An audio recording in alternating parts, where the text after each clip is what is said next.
Yes, good afternoon to all. Saturday Sunday नंतर पुन्हा Monday lecture मध्ये सगळ्यांना वेलकम. ठीक आहे, सुरू करायचं आज. त्याच्या आधी एकदा रिवाइज करू. लास्ट लेक्चर मध्ये काय पाहिलेलं आपण? ठीक आहे, लास्ट लेक्चर मध्ये आपण काय कंप्लीट केलेलं? हवामान, महाराष्ट्राचे हवामान टॉपिक आपण कंप्लीट केला होता. ठीक आहे, येस. सगळ्यांनी, आय होप सो सगळ्यांनी रिवाइज केलेला असेल. ठीक आहे, सोपा क्लायमेट आहे, सोपा टॉपिक आहे आणि कन्सेप्च्युअल आहे, त्यामुळे वारंवार त्याच्यावरती रिव्हिजन द्यायची आहे. इम्पॉर्टंट टॉपिक आहे. ठीक आहे, ठीक आहे. आजचा टॉपिक आहे आपला त्याच्याशीच रिलेटेड किंवा त्याच्यावरतीच डिपेंडंट असणारा टॉपिक म्हणजे महाराष्ट्राची वन संपत्ती. ठीक आहे, येस. वन संपत्ती पाहायची आहे. जो हा टॉपिक जो आहे तो आपल्या एकतर हवामान टॉपिक, हवामान प्लस मृदा, ठीक आहे, या दोन टॉपिकशी रिलेटेड किंवा त्याच्या बेसिसवरती आपल्याला हा टॉपिक स्टडी करायचा आहे. ठीक आहे, सो स्टार्ट करू. वन संपत्ती. आता वनांना संपत्ती का बोललोय? ठीक आहे, वनांना आपण संपत्ती का बोलतो? ठीक आहे, कारण आपल्याला माहिती आहे वनांपासून आपल्याला बऱ्याच काही गोष्टी मिळतात. ठीक आहे, आणि त्याच्यावरती बऱ्याच वेळा आपली इकॉनॉमी जी असते वनांवरती अवलंबून असते किंवा आधारित आहे. त्यामुळे वनांपासून आपल्याला संपत्ती मिळते, म्हणून त्याला आपण म्हणतो वन संपत्ती.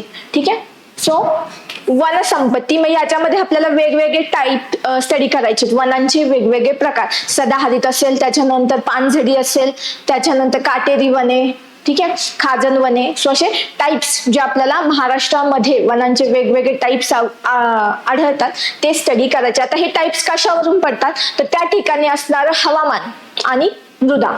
हवामान म्हणजे कसं? जर एखाद्या ठिकाणी वर्षभर पाऊस आढळत असेल तर त्या ठिकाणी आपल्याला कोणती वने आढळतील? ज्या वनांना सतत पाणी मिळतं तर त्या ठिकाणी आपल्याला सदाहरित वने आढळतील. त्या ठिकाणी पानझडी वने आढळणार नाहीत. ठीक आहे, सो चला स्टार्ट करू. फर्स्ट जो प्रकार आहे तो आहे उष्णकटिबंधीय सदाहरित वने.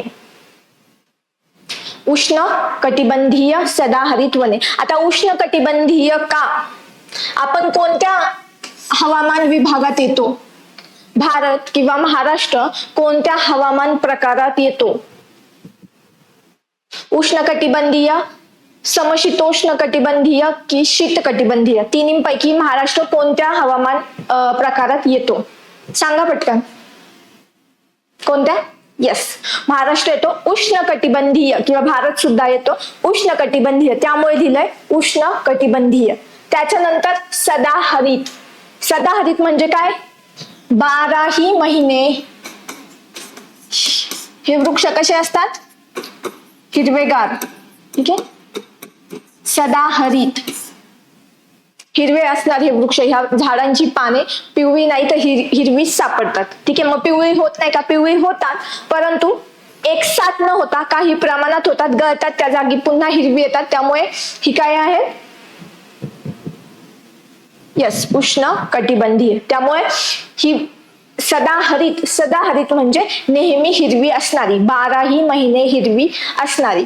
आणि अरण्य. ठीक आहे, सो उष्णकटिबंधीय सदाहरित अरण्य म्हणजे अशी अरण्य की जी 12ही महिने हिरवी असतात. ठीक आहे, मग आता त्यासाठी 12ही महिने हिरवी जर झाडे ठेवायची असेल तर काय लागेल? भरपूर पाऊस, पर्जन्यमान. त्यामुळे काय? 200 सेंटीमीटर पेक्षा अधिक. ठीक आहे, म्हणजे नॉर्मल पेक्षाही जास्त पाऊस त्या ठिकाणी लागेल. त्यामुळे 200 सेंटीमीटर पेक्षा अधिक पर्जन्य आपल्याला सापडेल. मग आता महाराष्ट्रात कुठे आढळतं आपल्याला 200 सेंटीमीटर पेक्षा जास्त पर्जन्य? ठीक आहे, सो हे आपला सपोज महाराष्ट्राचा आपण धरला तर हा कोकण, सह्याद्री हा पश्चिम पठार, हा पूर्व पठार. आपल्याला माहितीये इथे सापडतो 150 ते 200 सेंटीमीटर पर्यंत पाऊस. इथे 200 ते 300 सेंटीमीटर पर्यंत पाऊस, या ठिकाणी 75 ते 100 सेंटीमीटर पर्यंत, आणि विदर्भात 100 ते 150 सेंटीमीटर पर्यंत पाऊस. ठीक आहे. मग सदाहरित अरण्य आपल्याला 200 सेंटीमीटर पेक्षा जास्त पाऊस असलेली म्हणजे कुठे सापडतील? या ठिकाणी आणि या ठिकाणी, म्हणजे कोकण किनारपट्टीवरती किंवा पश्चिम घाट जो आहे सह्याद्रीच्या पश्चिम बाजूला. ठीक आहे. आणि या ठिकाणी सह्याद्रीवरती. ठीक आहे. त्यामुळे सदाहरित वने आपल्याला या ठिकाणी सापडते. मग दक्षिण कोकण, त्यानंतर सह्याद्रीच्या पश्चिम उतारावर, पश्चिम उतार म्हणजे हा. ठीक आहे. त्यानंतर विशेषतः सिंधुदुर्ग आणि सावंतवाडी परिसर, दक्षिण कोकण सांगितले, त्या ठिकाणी पाऊस जास्त असतो. ठीक आहे.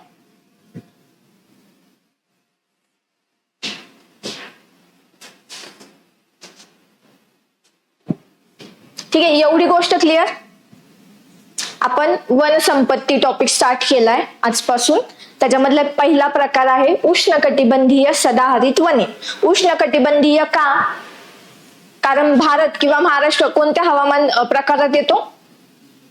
उष्ण कटिबंधीय, म्हणून उष्णकटिबंधीय. आणि नंतर सदाहरित, सदाहरित म्हणजे काय? नेहमी हिरवे राहणारे झाड. हा, मग ही सदाहरित वने कुठे आढळतात? ज्या ठिकाणी पाऊस जास्त, 200 सेंटीमीटर पेक्षा ज्या ठिकाणी पाऊस जास्त असेल त्या ठिकाणी. महाराष्ट्रात अशी कोणती ठिकाण आहे?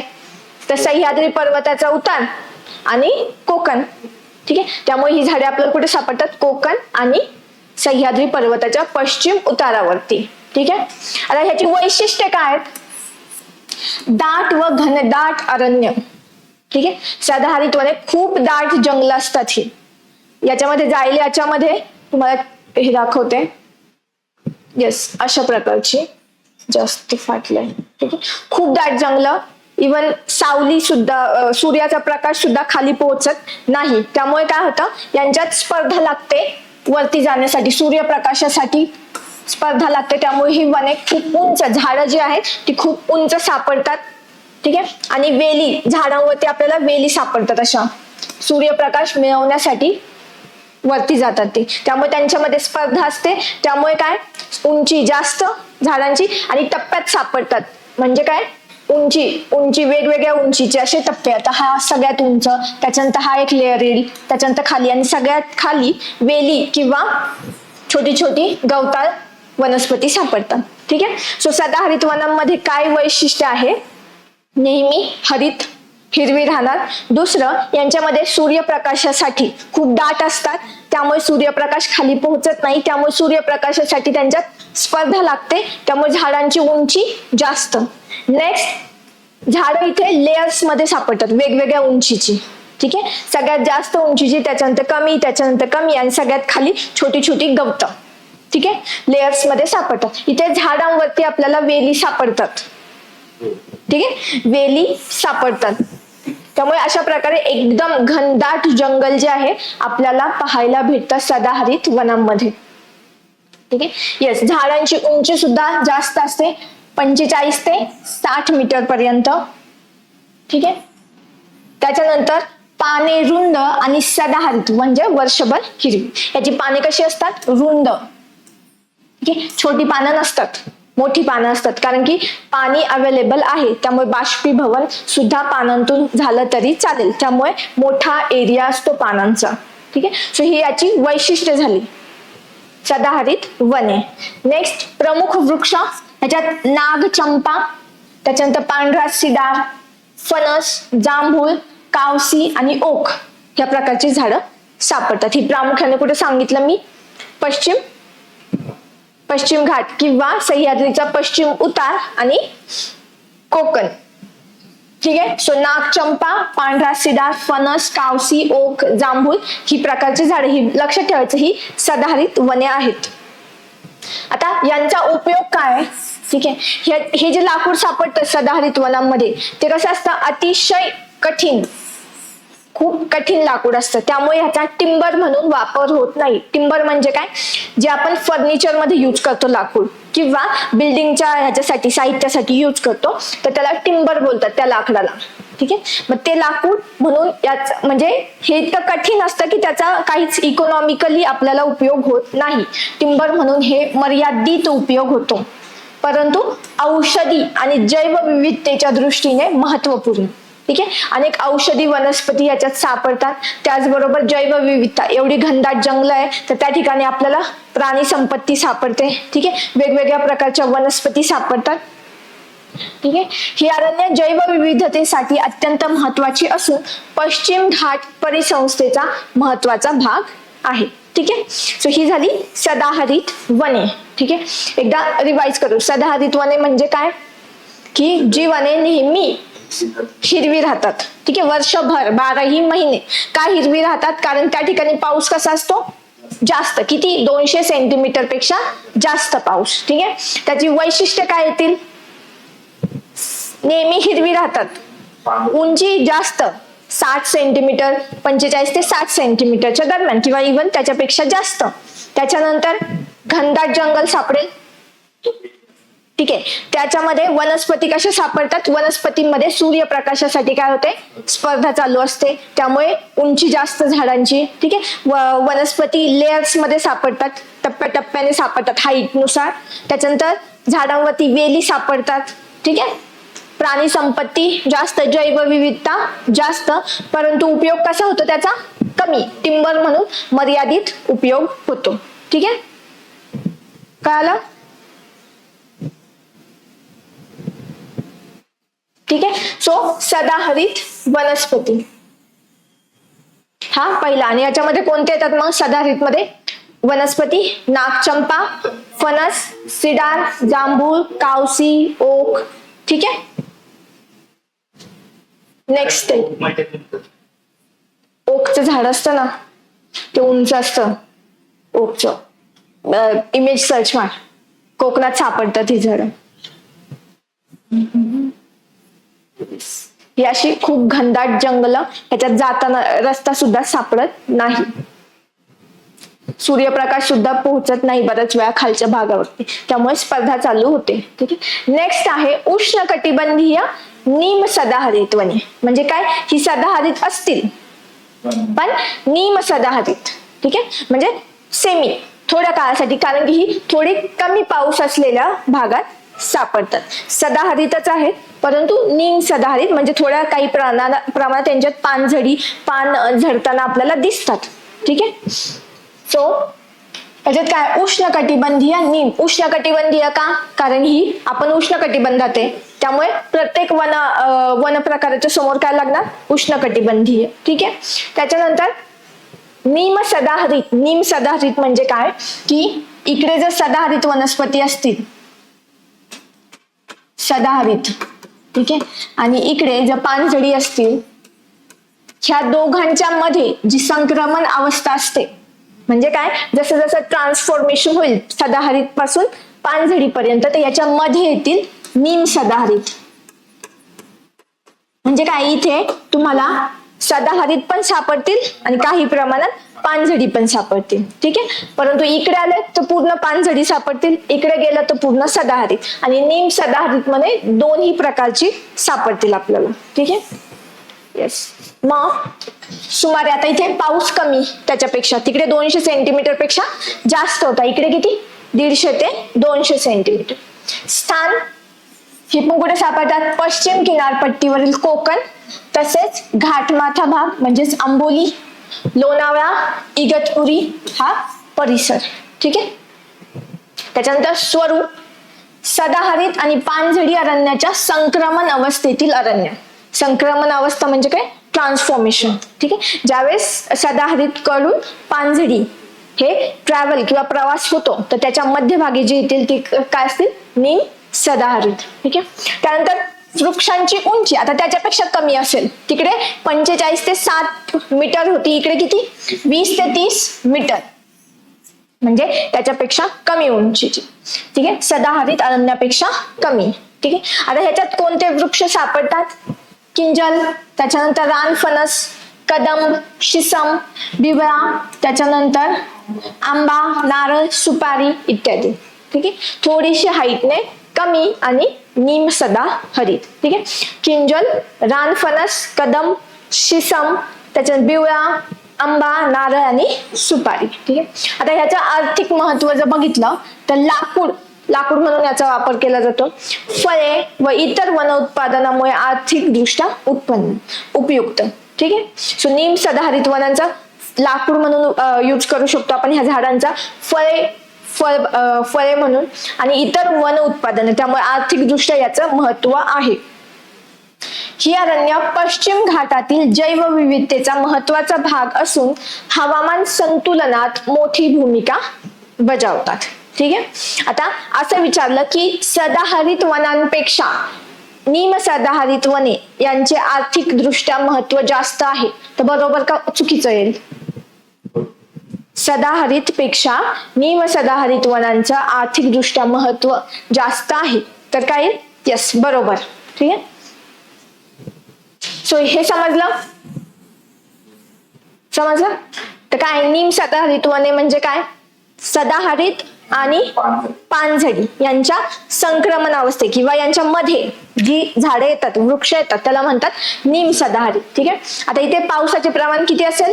150 ते 200, 200 पेक्षा कमी, परंतु खूप कमी नाही, 150 ते 200 मध्ये याचं आपल्याला पावसाचे प्रमाण सापडेल. याची वैशिष्ट्य काय येतील? याच्यात दोन्ही टाईपचे वनस्पती सापडतील, सदाहरित आणि निम सदाहरित. ठीक आहे. येस, उंची 20 ते 30 मीटर पर्यंत सापडेल. ठीक आहे. आणि यांचा काय आर्थिक दृष्ट्या महत्वाची आहेत ही झाडं. ओके. मग याच्यामध्ये कोणकोणत्या वनस्पती येतात? रानफणस, किंजल, त्याच्यानंतर आंबा, सुपारी, नारळ. ठीक आहे. एवढी लक्षात ठेवायची. यस, बरोबर. समजले दोन प्रकार, सदाहरित आणि निम सदाहरित मधला फरक काय आला? ठीक आहे. नेक्स्ट, उष्णकटिबंधीय आर्द्र पानझडी, म्हणजे आता दुसरा प्रकार आला पानझडी वनस्पतींचा. सदाहरित संपला. ठीक आहे. याच्यामध्ये एक येतो उपोष्ण सदाहरित वनस्पती. उपोष्ण म्हणजे काय? की अशा ठिकाणी, थंड हवेच्या ठिकाणी ज्या आहे, सपोज आपला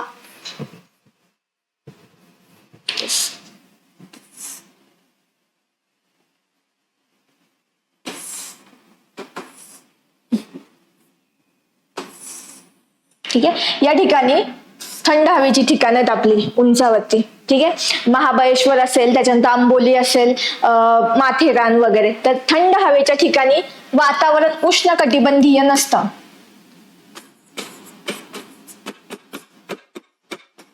ठीक आहे. तर या ठिकाणी वातावरण कसं असतं? उपोष्ण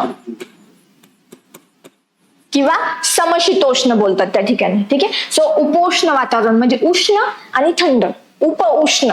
ठीक आहे. असं वातावरण सापडतं. त्यामुळे थंड हवेच्या ठिकाणी जी काही सदाहरित वनस्पती सापडतात त्यांना बोलतात उपोष्ण सदाहरित वनस्पती. म्हणजे सेम सदाहरितच, फक्त त्या ठिकाणी वातावरण कसं आहे? उपोष्ण, त्यामुळे त्याला बोलतात उपोष्ण सदाहरित वनस्पती. कुठे? थंड हवेच्या ठिकाणी. ठीक आहे. म्हणजे जसं की वरती नंदुरबार मध्ये तोरणमाळ आहे या ठिकाणी, किंवा महाबळेश्वर, आंबोली, आपलं माथेरान, लोणावळा या ठिकाणी थंड हवेच्या ठिकाणी उंचावर, त्यामुळे तापमान कसं असतं? कमी. त्यामुळे उष्ण कटिबंधीय नसून ती असतात उपोष्ण कटिबंधीय सदाहरित वनस्पती. ही झाले सदाहरित वनस्पतींचे 3 प्रकार. ठीक आहे. आता पानझडी वनस्पती. पानझडी वनस्पती म्हणजे काय? की अशा वनस्पती ज्यांना पर्टिक्युलर काळात पाण्याची कमतरता भासते, म्हणजे काय करतात? पाणी वाचवण्यासाठी झाडाची पानं जी आहेत ती गाळतात. ठीक आहे. हा, येस, हा, आपल्याकडे उन्हाळ्याच्या सुरुवातीला दिसतं पानझडी. ठीक आहे. पानं झडताना दिसतात अशा प्रकारे, खाली पानं दिसतात आपल्याला. ठीक आहे. वरती वनस्पती आहे, खाली पानं गळलेली दिसतात, तर ती झाली पानझडी वनस्पती. का पानं झडतात? कारण की पानांमार्फत होणारं जे बाष्पीभवन आहे ते थांबवण्यासाठी, पाण्याचा जो लॉस होतो पानांमार्फत, ठीक आहे, तो कमी करण्यासाठी पानं ते झडतात. त्यामुळे त्यांना बोलतात पानझडी. ठीक आहे. तर ऑब्व्हियसली ही सदाहरित पेक्षा कमी पावसाच्या ठिकाणी आपल्याला भेटणार. ठीक आहे. आता पुन्हा उष्णकटिबंधीय का, कारण आपण उष्ण कटिबंधात आहे त्यामुळे सगळ्या ठिकाणी काय येणार, उष्ण कटिबंधीय. ठीक आहे. सो उष्ण कटिबंधीय, त्याच्यानंतर आर्द्र पानझडी अरण्य. ठीक आहे. पानझडी अरण्य आर्द्र का, की कारण की ही अशा ठिकाणी आता फक्त पानझडी आणि फक्त पानझडी अरण्य आणि ह्याच्यामध्ये दोन प्रकार येतात, एक आर्द्र आणि दुसरं शुष्क. तर आर्द्र कोणत्या ठिकाणी सापडतात, ज्या ठिकाणी आर्द्रता जास्त आहे, ह्युमिडिटी किंवा मॉइश्चर जास्त आहे त्या ठिकाणी आपल्याला आर्द्र पानझडी सापडतील. आणि शुष्क कोणत्या ठिकाणी, ज्या ठिकाणी हवेत आर्द्रता कमी आहे, वातावरण कसं आहे, कोरडं, तर त्या ठिकाणी आपल्याला शुष्क पानझडी वनस्पती आढळते. ठीक आहे. मग हे दोन, मग आपल्याकडे आर्द्र आहे तर पानझडी वनस्पती जनरली आपल्याला कुठे पाहायला भेटतात,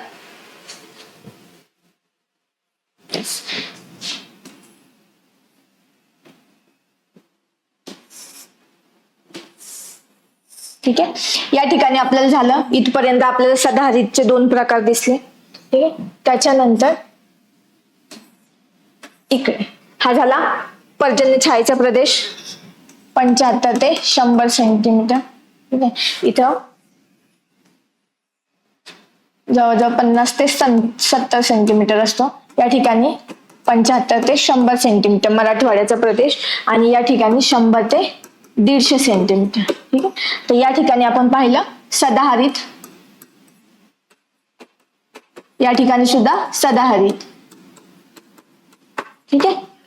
आता पानझडी, पानझडी कुठे सापडतात आपल्याला, इकडे पानझडी आणि इथे पानझडी. ठीक आहे. फक्त फरक काय, विदर्भात आपल्याला माहितीये आर्द्रता जास्त सापडते त्यामुळे या ठिकाणी सापडतात आर्द्र पानझडी. ठीक आहे. आणि मराठवाड्यामध्ये ज्या ठिकाणी आपल्याला आर्द्रता कमी सापडते, हवेत मॉइश्चर कमी सापडतं, त्या ठिकाणी सापडतात शुष्क पानझडी वनस्पती. ठीक आहे. सो दोन भागात इकडे सदाहरित, इकडे म्हणजे विदर्भ आणि मराठवाडा. ठीक आहे. मराठवाड्यात शुष्क पानझडी, काही भाग अमरावती आणि इकडचा आपला पूर्व मराठवाड्याचा भाग. ठीक आहे. सो या ठिकाणी शुष्क पानझडी आणि विदर्भात आर्द्र पानझडी. ठीक आहे. आर्द्र म्हणजे का, कारण की या ठिकाणी मॉइश्चर जास्त सापडतं. का, कारण की इकडनं एकतर आपल्याला नैऋत्य मान्सून वाऱ्यामुळे पाऊस आणि इकडनं ईशान्य मान्सून वाऱ्यामुळे पाऊस, त्यामुळे दोन्ही ठिकाणी आपल्याला काय सापडतं, या ठिकाणी मॉइश्चर जास्त सापडतं, आर्द्रता जास्त, त्यामुळे आर्द्र पानझडी. येस.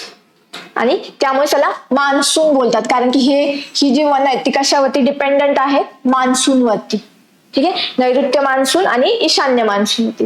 आता पर्जन्यमान किती हवंय, 100 ते 160 सेंटीमीटर, म्हणजे कुठे, विदर्भात भेटते आपल्याला. ठीक आहे. स्थान पूर्व विदर्भ, चंद्रपूर, गडचिरोली, यांनाच काय बोलतात, तिकडं अल्लापल्ली अरण्य म्हणून ते प्रसिद्ध आहे. ठीक आहे. छत्तीसगड, त्याच्यानंतर महाराष्ट्राचा आपलं पूर्व विदर्भातला गडचिरोली, चंद्रपूरचा भाग, त्याला अल्लापल्ली अरण्य म्हणतात. ठीक आहे. त्याच्यानंतर भंडारा, गोंदिया इत्यादी जिल्ह्याचा काही भाग. ठीक आहे. मग प्रसार, महाराष्ट्रातील सुमारे 30% अरण्य या प्रकारात मोडतात. ठीक आहे. महाराष्ट्रात एकूण 30% अरण्य आर्द्र पानझडी. ठीक आहे. सातमाळा, त्याच्यानंतर बालाघाट, हरिश्चंद्र डोंगररांगा, तसेच धुळे, ठाणे, पुणे, नाशिक, कोल्हापूर भागातही आढळतात. म्हणजे हे खूप कमी प्रमाणात, पण मेजरली कुठे सापडतात, पूर्व विदर्भामध्ये. आता याच्यात कोणते वृक्ष सापडतात, सागवान, सागवान हा मुख्य आहे, त्या ठिकाणी सापडतो. त्यानंतर बिबळा, धावडा, तेंदू, चंदन, खैर, आवळा. ठीक आहे. त्यानंतर वैशिष्ट्य काय, मान्सून काळात दाट हिरवळ, पावसाच्या वेळेस दाट हिरवळ दिसते आपल्याला, हिरवी झालेली दिसतात. आणि उन्हाळ्यात काय होतं, मग पाणी गळतात, कारण की का, पाणी टिकून ठेवण्यासाठी, पाण्याची कमतरता असल्यामुळे. मग वृक्षांची उंची किती सापडते, 30 ते 40 मीटर. 30 ते 40 मीटर पर्यंत आपल्याला वृक्षांची उंची सापडते. आता आर्थिक महत्व, सागवान माहिती आपल्याला इम्पॉर्टंट आहे, ठीक आहे, फर्निचर साठी वगैरे. त्यामुळे सागवान लाकूड अत्यंत मौल्यवान. तेंदूची पानं वापरली जातात. त्याच्यानंतर चंदनाचा, खैर इत्यादीमुळे वन उद्योग व स्थानिक अर्थव्यवस्थेला आधार. त्यामुळे अर्थव्यवस्थेच्या दृष्टीने किंवा इकॉनॉमिक इम्पॉर्टन्स जो आहे, इकॉनॉमिकल, तो जास्त आहे पानझडी वनस्पतींचा.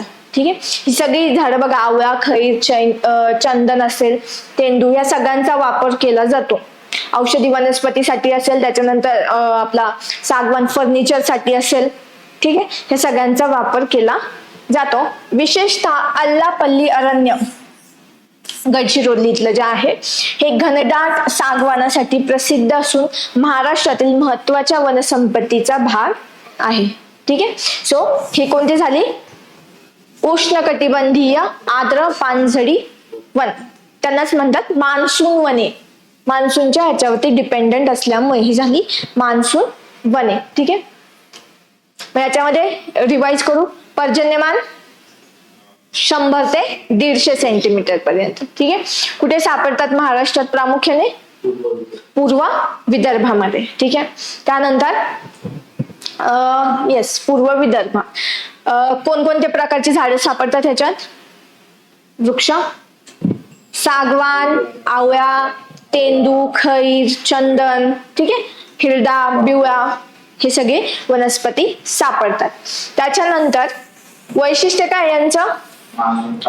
पावसाळ्यात किंवा मान्सून काळात हिरवी आणि उन्हाळ्यात पाने गळतात. ठीक आहे, उंची येस 30 ते 40 मध्ये, आणि इकॉनॉमिकली किंवा आर्थिक दृष्ट्या महत्वाची वने. ठीक आहे, एवढं लक्षात ठेवायचं.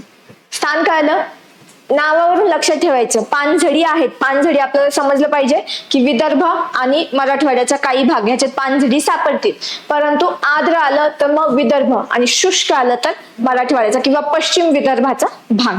ठीक आहे, नेक्स्ट ही पानझडी वनस्पती, पाने आपल्याला उन्हाळ्यात गळताना दिसतात. त्यानंतर उष्णकटिबंधीय शुष्क पानझडी अरण्य. पुन्हा उष्णकटिबंधीय का? कारण आपण कुठे आहे? उष्ण कटिबंधात. ठीक आहे, शुष्क, शुष्क म्हणजे काय? त्या ठिकाणी हे असणार आहे का? आर्द्रता, आर्द्रता कमी असणार आहे हवेत. ठीक आहे,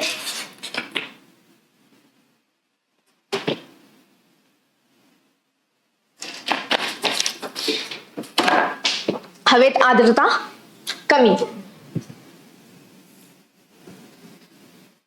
ठीक आहे, मग पर्जन्यमान किती आहे? 50 ते 100 सेंटीमीटर.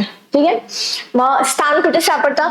सातपुडा पर्वतरांग, अजिंठा डोंगररांग, विदर्भ, मराठवाडा, सह्याद्रीचा पूर्व भाग, जळगाव, धुळे, बुलढाणा, अमरावती, नागपूर, भंडारा, गोंदिया या जिल्ह्यात आढळ. म्हणजे कोणता? हा इथला पार्ट, हा विदर्भ, इकडचा पश्चिम महाराष्ट्राचा आधीचा भाग, आणि या भागात. ठीक आहे, या भागात आपल्याला सापडतात. म्हणजे हा वरचा अमरावती, धुळे, जळगावचा भाग, खाली मग इकडे नागपूर, भंडारा, अमरावतीचा भाग, आणि धुळे, बुलढाणा हा भाग. ठीक आहे, सो या भागात आपल्याला सापडतात. आता ह्याचं प्रमाण किती आहे? महाराष्ट्रात सर्वाधिक वनक्षेत्र या पानझडी प्रकारचे आहे. काय सांगितलंय? सर्वाधिक वनक्षेत्र कोणतं आहे? शुष्क पानझडी. सर्वात जास्त वनांचा प्रकार सगळ्यात मोठा कोणता आहे? तर तो आहे शुष्क पानझडी. ठीक आहे, आता वृक्षांचे प्रकार जर पाहिले, सागवान, धावडा, शिसम, तेंदू, पळस, लेंडी, खैर, बोर, बेल, आवळा आणि हिरडा. ठीक आहे, या प्रकारच्या वनस्पती आपल्याला तिथे सापडतात. ठीक आहे, आता वैशिष्ट्य काय यांची? उन्हाळ्यात पाने गळून झाडे विरळ दिसतात आणि पावसाळ्यात दाट हिरवाई. सेम पानझडीचे, त्यामुळे सेम वैशिष्ट्य असणार आहे. फक्त फरक काय असणार आहे की शुष्क प्रदेशात येतात ती, ज्या ठिकाणी हवेत आर्द्रता कमी असते अशा भागात आढळतात. आता हीच वनस्पती आपल्याला तिकडे पण सापडतात. तेंदू असेल, त्याच्यानंतर पळस, ठीक आहे, सागवान वगैरे, खैर. ठीक आहे, मग लाकूड, त्याच्यानंतर तेंदूची पानं असतील, गोंद, त्याच्यानंतर औषधी वनस्पती, यामुळे स्थानिक अर्थव्यवस्थेसाठी महत्वपूर्ण म्हणजे काय इकॉनॉमिकली इम्पॉर्टंट आहेत ही सुद्धा आर्थिकदृष्ट्या पानझडी वनस्पती महत्वाच्या आहेत आपल्याला. नेक्स्ट, ही अरण्य कोरड्या हवामानाशी जुळवून घेतलेली असून वन उद्योग व ग्रामीण उपजीविकेसाठी महत्वाची आहेत. ठीक आहे, हे झालं शुष्क पानझडी. आर्द्र आणि शुष्क याच्यातला फरक कळाला का? ठीक आहे, आणि ती पुढे आढळते. ठीक आहे, शुष्क जी आहे, शुष्क पानझडी ती पावसाचं अजून थोडं कमी प्रमाण असेल आर्द्रपेक्षा, म्हणजे 50 ते 100 सेंटीमीटर. त्याच्यानंतर कुठे सापडतात? पश्चिम विदर्भ आणि मराठवाड्याचा काही भाग. ठीक आहे, पूर्वेकडील. ठीक आहे, त्याच्यानंतर सेम पानझडी वनस्पतीच पावसाळ्यात हिरवीगार आणि उन्हाळ्यात पाने गळायला सुरुवात, आणि आर्थिकदृष्ट्या महत्वाच्या वनस्पती. ठीक आहे, झालं क्लिअर? क्लिअर एवढं? 2 टाईप कळले, सदाहरित आणि त्याच्यानंतर पानझडी. नेक्स्ट टाईप मग उष्णकटिबंधीय काटेरी अरण्य. ठीक आहे, जे आपल्याकडे पाहायला भेटतात.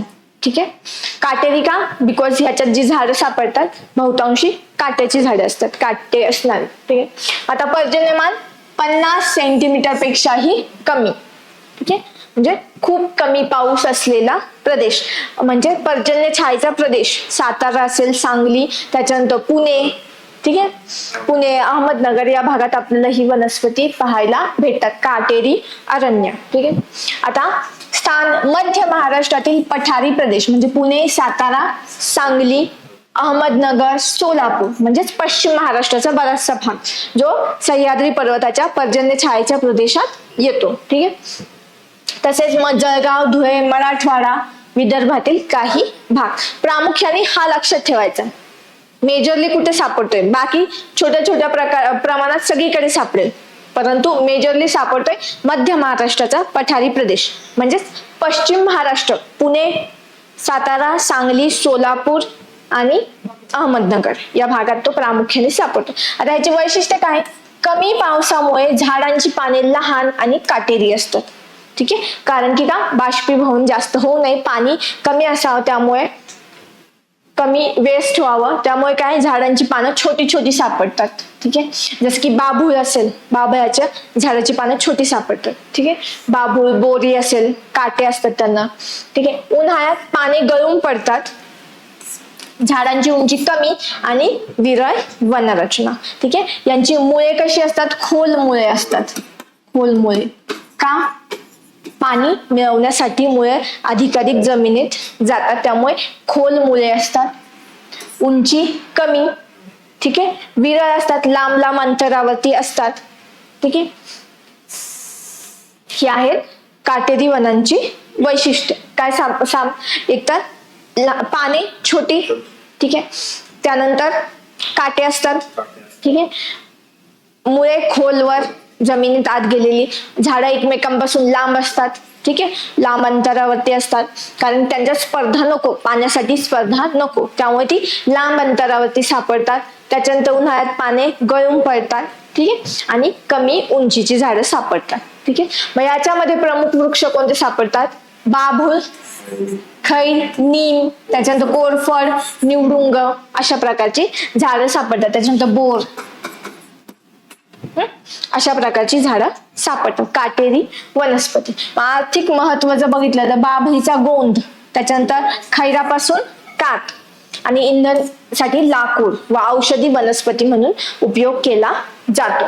ही अरण्य कोरड्या हवामानाशी जुळवून घेतलेली असून पशुखाद्य व ग्रामीण अर्थव्यवस्थेसाठी महत्वाचे आहे. आपल्याला माहिती याच्यावरती गुरे चराई केली जाते. ठीक आहे, जे धनगर लोक असतात तर त्यांच्या मेंढ्या चारण्यासाठी यांचा वापर केला जातो. ठीक आहे, सो हे झालं उष्णकटिबंधीय काटेरी वनस्पती. ठीक आहे, कुठे सापडतात?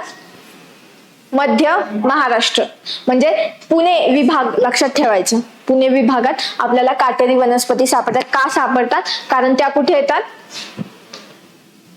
पर्जन्य छायेच्या प्रदेशात, त्यामुळे पाऊस कमी, 50 सेंटीमीटर पेक्षाही कमी पाऊस आपल्याला सापडतो. ठीक आहे,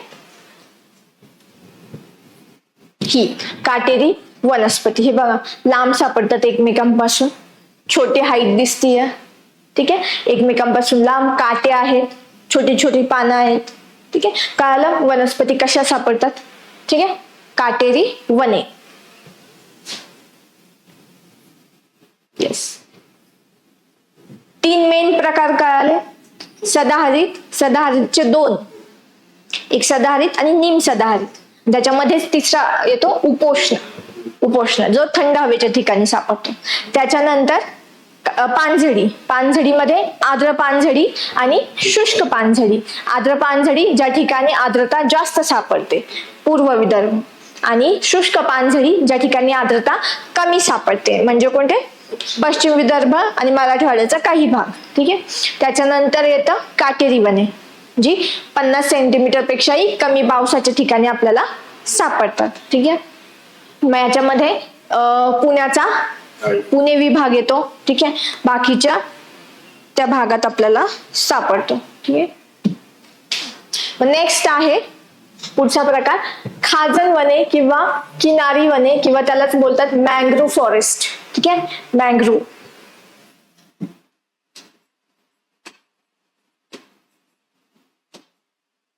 ठीक आहे, मँग्रोव्ह फॉरेस्ट बोलतात. त्याची वेगवेगळी नाव आहे. कांदळवने पण बोलतात यांनाच.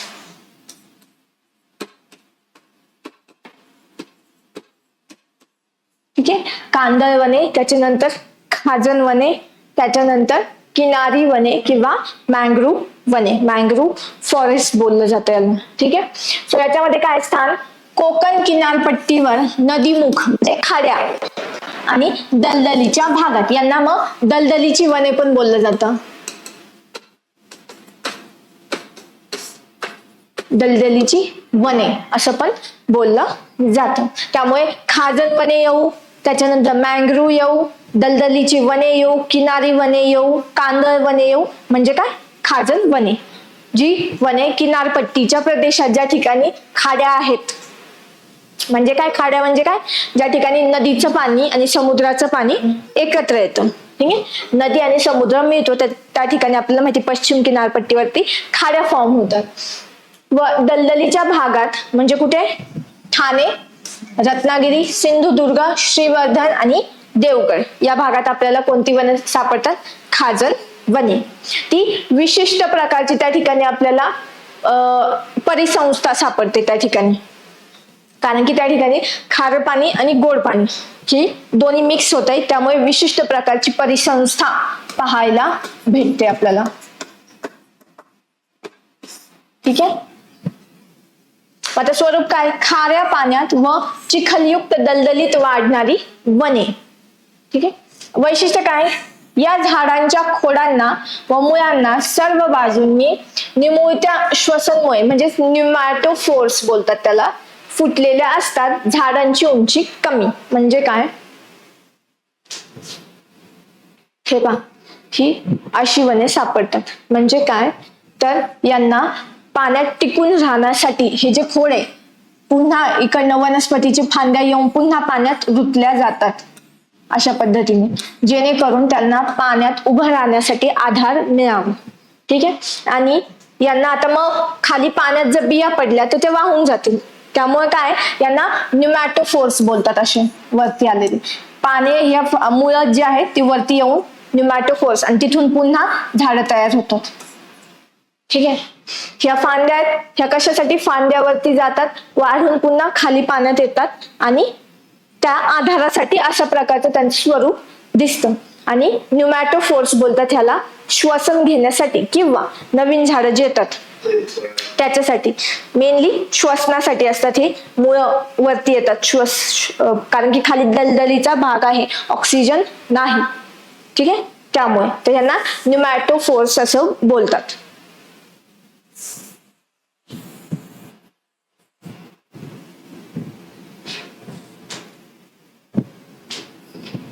ठीक आहे, येस.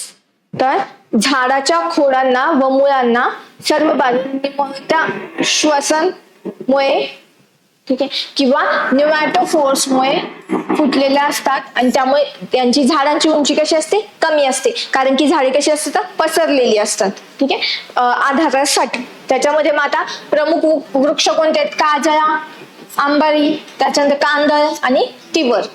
तिवराची वने पण बोलतात त्यांना, कांदळ वने पण बोलतात. ठीक आहे, त्याच्यानंतर काजळा आणि आंबारी. महत्व, किनारपट्टीचे क्षरण रोखणे. काय करतात ही ते किनारपट्टी जे क्षरण होतं समुद्राच्या लाटामुळे ते यांच्यामुळे रोखले जातात. त्याच्यानंतर वादळांपासून संरक्षण. ज्यावेळेस वादळ येतं, सायक्लोन येतात, ठीक आहे, तर त्यावेळेस हे संरक्षण म्हणून यूज केलं जातं. कारण की बऱ्याचदा त्याच्यामुळे डिरेक्टली आपल्या ह्युमन मानवी वस्तीला अफेक्ट न होता त्या ठिकाणी ते वादळाच्या लाटांचं जे उंची आहे कमी करण्याचा किंवा त्यांचा जो प्रकोप आहे तो कमी करण्याचा प्रयत्न करतात. मत्स्य संपत्तीला आधार, कारण की या ठिकाणी आपल्याला भरपूर मत्स्य संपत्ती सापडते, वेगवेगळी आहे, झाडांची पानं आहेत, त्यामुळे त्या ठिकाणी आपल्याला छोटे छोटे कीटक सापडतात, त्यांच्यावरती जगणारे मासे त्या ठिकाणी सापडतात. त्यामुळे मत्स्य संपत्तीला आधार. ठीक आहे, यांचा मेन कारण काय आहे, ह्याच्यासाठीच यूज केलं जातं की किनारपट्टीचं संरक्षण रोखण्यासाठी किंवा वादळापासून संरक्षणासाठी बफर म्हणून ते काम करतात. ठीक आहे, ज्या लाटा आहेत त्यांचा जी काही स्पीड आहे कमी करायचं ते प्रयत्न करतात. ठीक आहे, आर्थिक दृष्ट्या मर्यादित उपयोग, इकॉनॉमिकली काही इम्पॉर्टन्स नाहीये त्यांचा, परंतु पर्यावरणीय दृष्ट्या अत्यंत महत्वाची वने आहेत. आपल्याला सगळ्यात जास्त खाजण वन भारतात कुठे सापडतं, मँग्रोव्ह फॉरेस्ट. कुठे सापडतं सगळ्यात मोठं, सुंदरबन, सुंदरी. ठीक आहे, यस. ह्यांचा महत्वाचा उपयोग आहे की वादळापासून संरक्षण करतं किनारपट्टीचं त्या काळात. ठीक आहे, ही झाली खाजण वने, कांदळ वने किंवा मग मँग्रोव्ह फॉरेस्ट. ठीक आहे, सो मेनली एवढे प्रकार आपल्याला सापडतात. ठीक आहे, याच्यामध्ये काय डाऊट आतापर्यंत, क्लिअर? सगळे रिवाइज होतील. पाच प्रकार आहेत फक्त.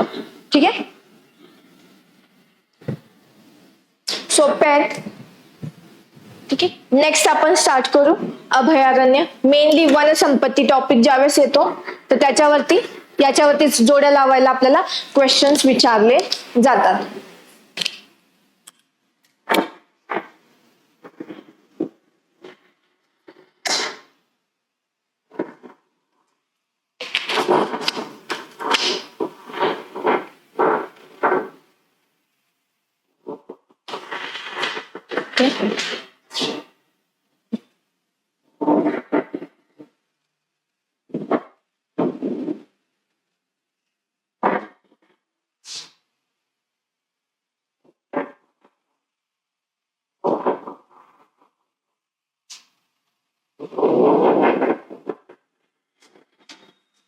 ठीक आहे, जस्ट एकदा आपण डायग्रामॅटिकली पाहू.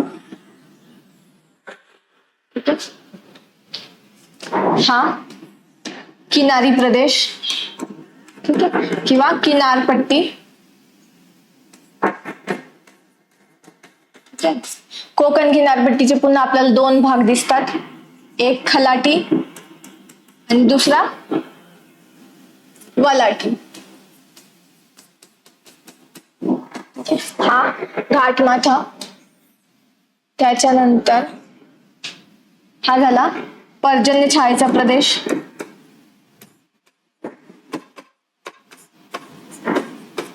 म्हणजेच कोणता, पश्चिम महाराष्ट्र. ठीक आहे, इकडे मराठवाडा आणि अमरावती, इकडे विदर्भ. ठीक आहे,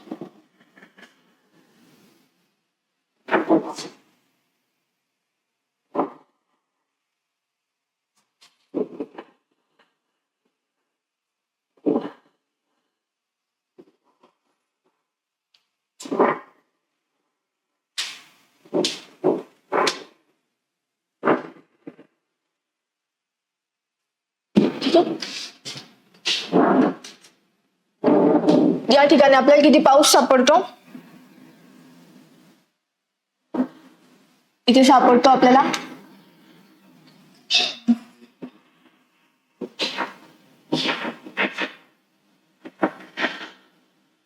150 ते 200 सेंटीमीटर. या ठिकाणी 200 ते 250 सेंटीमीटर. इथे 250 सेंटीमीटर पेक्षाही जास्त. इथे 50 ते 75 सेंटीमीटर. इकडे 75 ते 100 सेंटीमीटर. आणि या ठिकाणी 100 ते 150 सेंटीमीटर. म्हणजे कसं वाढत जाते आणि त्याच्यानंतर कमी कमी होत जाते. ठीक आहे.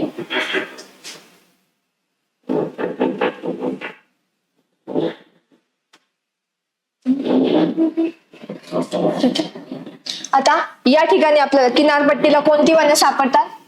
खाजण वने किंवा कांदळ वने. ठीक आहे. त्याच्यानंतर आपण पाहिलं या 3 ठिकाणी आपल्याला सदाहरित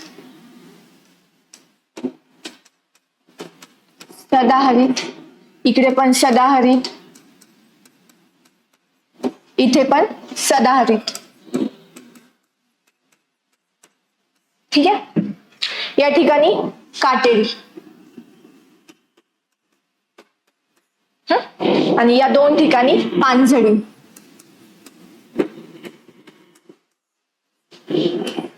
आणि पानझडी. इथे कोणती? आर्द्र पानझडी. आणि इकडे कोणती? शुष्क पानझडी. शुष्क पानझडी. ठीक आहे. इकडे सापडतात निम सदाहरित आणि इथे सदाहरित. ठीक आहे. मग आता ह्याच्यात आपल्याला माहिती आहे हा उष्णकटिबंधीय. हा पण कसा?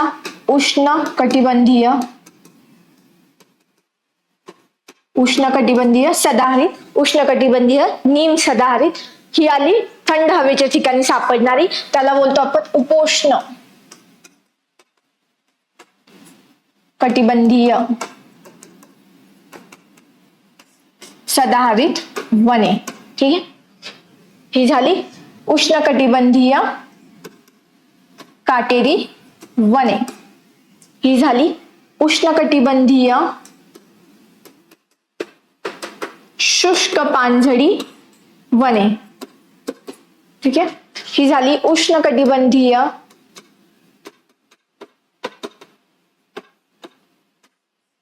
आर्द्र पानझडी वने. यांनाच बोलतात मान्सून वने. ठीक आहे. तर हे झालं आपलं पूर्ण महाराष्ट्रातील वन संपत्ती किंवा वनांची विभागणी.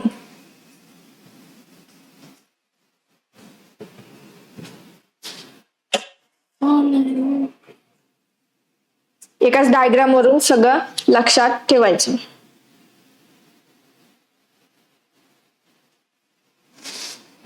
हा आपला घाटमाथा.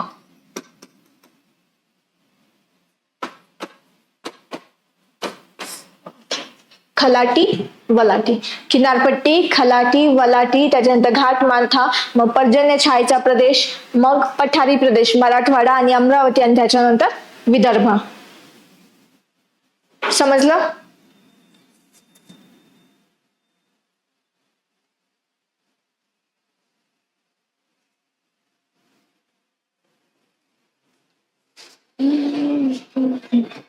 क्लिअर?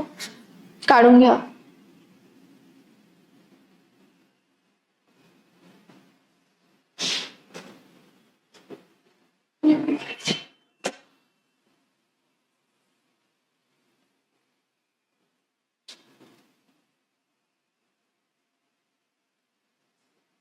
झालं?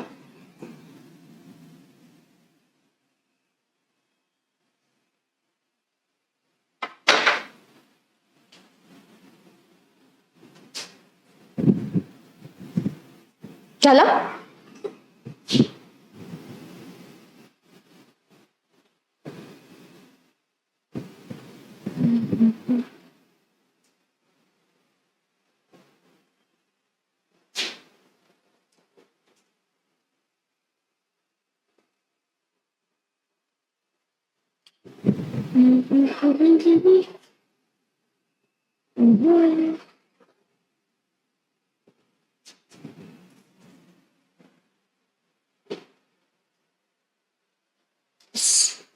ठीक आहे, मग नेक्स्ट टॉपिक महाराष्ट्रातील अभयारण्य. ठीक आहे, ह्याच्यावरती जनरली आपल्याला क्वेश्चन कसे दिसतात, जोड्या लावायला,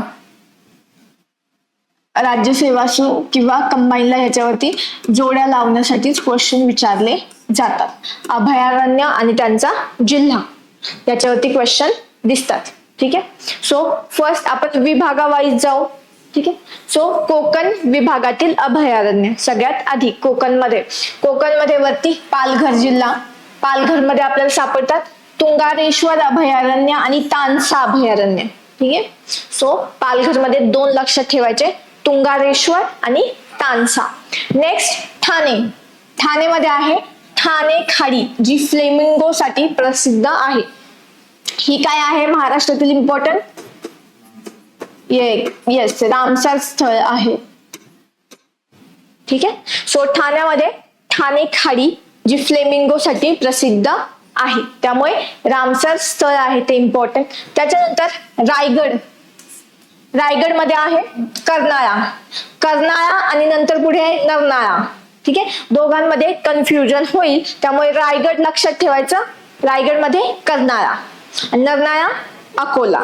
ठीक आहे, त्यामुळे कर्नाळा रायगडमध्ये इम्पॉर्टंट आहे, ह्याच्यावरती विचारतात. नेक्स्ट फणसाड रायगडमध्ये आणि सुधागड रायगडमध्ये. ठीक आहे, त्याच्यानंतर सिंधुदुर्गमध्ये मालवण हे सागरी अभयारण्य आहे. मालवण सिंधुदुर्गमध्ये हे काय आहे, सागरी अभयारण्य आहे. ठीक आहे, सो कोकणामध्ये वरती पालघरमध्ये तुंगारेश्वर आणि तानसा. त्याच्यानंतर खाली ठाण्यामध्ये ठाणे खाडी फ्लेमिंगो साठी प्रसिद्ध असलेली, आणि ती काय आहे, रामसर स्थळ आहे इम्पॉर्टंट महाराष्ट्रातील. त्याच्यानंतर खाली आलं रायगडमध्ये कर्नाळा इम्पॉर्टंट आहे, लक्षात ठेवायचं रायगडमध्ये. त्यानंतर फणसाड आणि सुधागड. त्याच्यानंतर खाली सिंधुदुर्गमध्ये मालवण जे आहे सागरी अभयारण्य. ठीक आहे, सो एवढे लक्षात ठेवायचे. ठीक आहे, कोकणातील झाले कळाले. ठीक आहे, नेक्स्ट नाशिक विभागात वरती जळगाव मधलं यावल इम्पॉर्टंट, जळगाव मधलं यावल अभयारण्य. आणि दुसरं आहे गौताळा, यालाच ऑट्रम घाट अभयारण्य बोलतात. ठीक आहे, सो गौताळा ऑट्रम घाट जळगाव आणि दुसरं यावल जळगाव. ठीक आहे, इम्पॉर्टंट आहे हे सुद्धा खूप वेळा विचारलं जातं जोड्या लावायला. यावल आणि नंतर गौताळा ऑट्रम जळगाव मध्ये. धुळ्यामध्ये आहे अनेर डॅम किंवा अनेर धरण. ठीक आहे, अनेर धरण आपल्याला माहिती धुळ्यात आहे, त्यामुळे अनेर अभयारण्य धुळ्यामध्ये. नाशिकमध्ये आहे नांदूर मध्यमेश्वर जे आहे पक्षी अभयारण्य. हे पण विचारताना ते अभयारण्य कशासाठी प्रसिद्ध आहे, पर्टिक्युलर प्राण्यांसाठी, कोणत्या प्राण्यासाठी किंवा पक्ष्यासाठी. तर नांदूर मध्यमेश्वर नाशिकमध्ये ते काय आहे, पक्षी अभयारण्य आहे. आणि ते काय आहे, महाराष्ट्रातील पहिले रामसर स्थळ आहे. ठीक आहे, सो नाशिकमध्ये नांदूर मध्यमेश्वर पक्षी अभयारण्य. नेक्स्ट अहमदनगरमध्ये हरिश्चंद्रगड कळसुबाई. त्याच्यानंतर देऊळगाव रेहकुरी. ठीक आहे, देऊळगाव रेहकुरी हे कशासाठी प्रसिद्ध आहे, काळविटांसाठी. हे पण विचारलेलं आहे, PYQ आहे हा पण. ठीक आहे, सो देऊळगाव रेहकुरी हे कशासाठी प्रसिद्ध आहे, काळविटांसाठी. ठीक आहे, ही झाली नाशिक विभागातली. तर नाशिक विभागात जळगावमध्ये यावल आणि ऑट्रम घाट. त्याच्यानंतर दुसरा धुळ्यामध्ये अनेर धरण. त्याच्यानंतर नाशिकमध्ये नांदूर मध्यमेश्वर हे काय आहे? पक्षी अभयारण्य. त्याच्यानंतर खाली अहमदनगरमध्ये हरिश्चंद्रगड कळसुबाई आणि दुसरा आहे देऊळगाव रेहपुरी, जे कशासाठी प्रसिद्ध आहे? काळविटांसाठी. ठीक आहे. सो हे 2 विभाग झाले, कोकण आणि नाशिक विभाग. ठीक आहे. इम्पॉर्टंट आहे, तेवढेच दिलेले आहेत, तेवढेच लक्षात ठेवायचंय. जोड्या लावायला आपला प्रश्न सुटून जाईल याच्यावर. ठीक आहे. नेक्स्ट छत्रपती संभाजीनगर विभागातील अभयारण्य. ठीक आहे. याच्यामध्ये छत्रपती संभाजीनगर मध्ये येतं जायकवाडी धरण, जे आहे पक्षी अभयारण्य. ठीक आहे. जायकवाडी धरण जे काय पक्षी अभयारण्य. त्याच्यानंतर बीड मध्ये येतं नायगाव मयुरेश्वर. ठीक आहे. सो बीड मधलं नायगाव मयुरेश्वर आणि उस्मानाबाद किंवा धाराशिव, धाराशिव मध्ये आहे येडशी रामलिंग. हा घाट आहे तिकडे, येडशी रामलिंग घाट, आणि त्याच ठिकाणी येडशी रामलिंग हे काय आहे? अभयारण्य आहे. ठीक आहे. सो छत्रपती संभाजीनगर मध्ये 3 महत्वाचे लक्षात ठेवायचे. पहिला छत्रपती संभाजीनगर मधला जायकवाडी पक्षी अभयारण्य, त्याच्यानंतर बीड मधला नायगाव मयुरेश्वर आणि उस्मानाबाद किंवा धाराशिव मधला येडशी रामलिंग घाट. ठीक आहे. येडशी रामलिंग. नेक्स्ट आता पुणे विभागात जर पाहिलं तर पुण्यामध्ये भीमाशंकर. ठीक आहे. भीमाशंकर कोणत्या प्राण्यासाठी प्रसिद्ध आहे? भीमाशंकर यस शेकरू खार. शेकरू जी खार आहे. ठीक आहे. तिच्यासाठी भीमाशंकर अभयारण्य प्रसिद्ध आहे. नेक्स्ट तामिनी घाट. ठीक आहे. आणि मयुरेश्वर जे सुपे बारामती मध्ये आहे, सुपा बारामती या ठिकाणी मयुरेश्वर अभयारण्य. ठीक आहे. सो 3 लक्षात ठेवायची. भीमाशंकर महत्वाचा आहे, त्याच्यानंतर तामिनी आणि त्याच्यानंतर मयुरेश्वर सुपे. त्याच्यानंतर सातारामध्ये मायनी पक्षी अभयारण्य आहे. मायनी पक्षी अभयारण्य ह्याच्यावरती सुद्धा बऱ्याचदा क्वेश्चन विचारलेले आहे. मायनी पक्षी अभयारण्य. दुसरं आहे कोयना डॅम वरती. कोयना डॅमच्या आजूबाजूला जे अभयारण्य संरक्षित आहे ते झालं कोयना. ठीक आहे. आणि दुसरं आहे मायनी जे आहे पक्षी अभयारण्य. त्याच्यानंतर सांगलीमध्ये आहे सागरेश्वर. ठीक आहे. सो सांगलीमध्ये सागरेश्वर, आणि हे बहुतेक महाराष्ट्रातील पहिलं मानव निर्मित अभयारण्य आहे. ठीक आहे. सागरेश्वर सांगलीमध्ये. त्याच्यानंतर कोल्हापूरमध्ये राधानगरी, दाजीपूर. ठीक आहे. दाजीपूर किंवा राधानगरी बोलतात. ठीक आहे. ते कशासाठी प्रसिद्ध आहे? गव्यांसाठी प्रसिद्ध आहे कोल्हापूरचा राधानगरी किंवा दाजीपूर. सोलापूरमध्ये माळढोक पक्षी अभयारण्य. ठीक आहे. किंवा नवीन माळढोक, ज्याचा विस्तार खूप मोठा आहे. माळढोक किंवा नानच बोलतात अभयारण्य. ठीक आहे. सो सोलापूर पक्षी अभयारण्य माळढोक या नावाच्या पक्षासाठी ते फेमस आहे, त्यामुळे त्याचं नाव आहे माळढोक अभयारण्य, पक्षी अभयारण्य. ठीक आहे. सो पुणे विभागातले झाले. सातारामध्ये इम्पॉर्टंट आहे मायनी पक्षी अभयारण्य. ठीक आहे. साताऱ्यामध्ये मायनी पक्षी अभयारण्य आणि कोयना. त्याच्यानंतर पुढे पुण्यामध्ये आहे भीमाशंकर, ताम्हिणी आणि मयुरेश्वर जे सुप्याला आहे बारामती. त्याच्यानंतर सांगलीमध्ये आहे सागरेश्वर. ठीक आहे. येस. त्याच्यानंतर कोल्हापूरमध्ये राधानगरी, ज्याला दाजीपूर असं म्हणतात, जे गव्यांसाठी प्रसिद्ध आहे. आणि सोलापूरमध्ये येतं माळढोक नानच पक्षी अभयारण्य, जे माळढोक या पक्षासाठी प्रसिद्ध आहे. ठीक आहे. क्लिअर एवढं?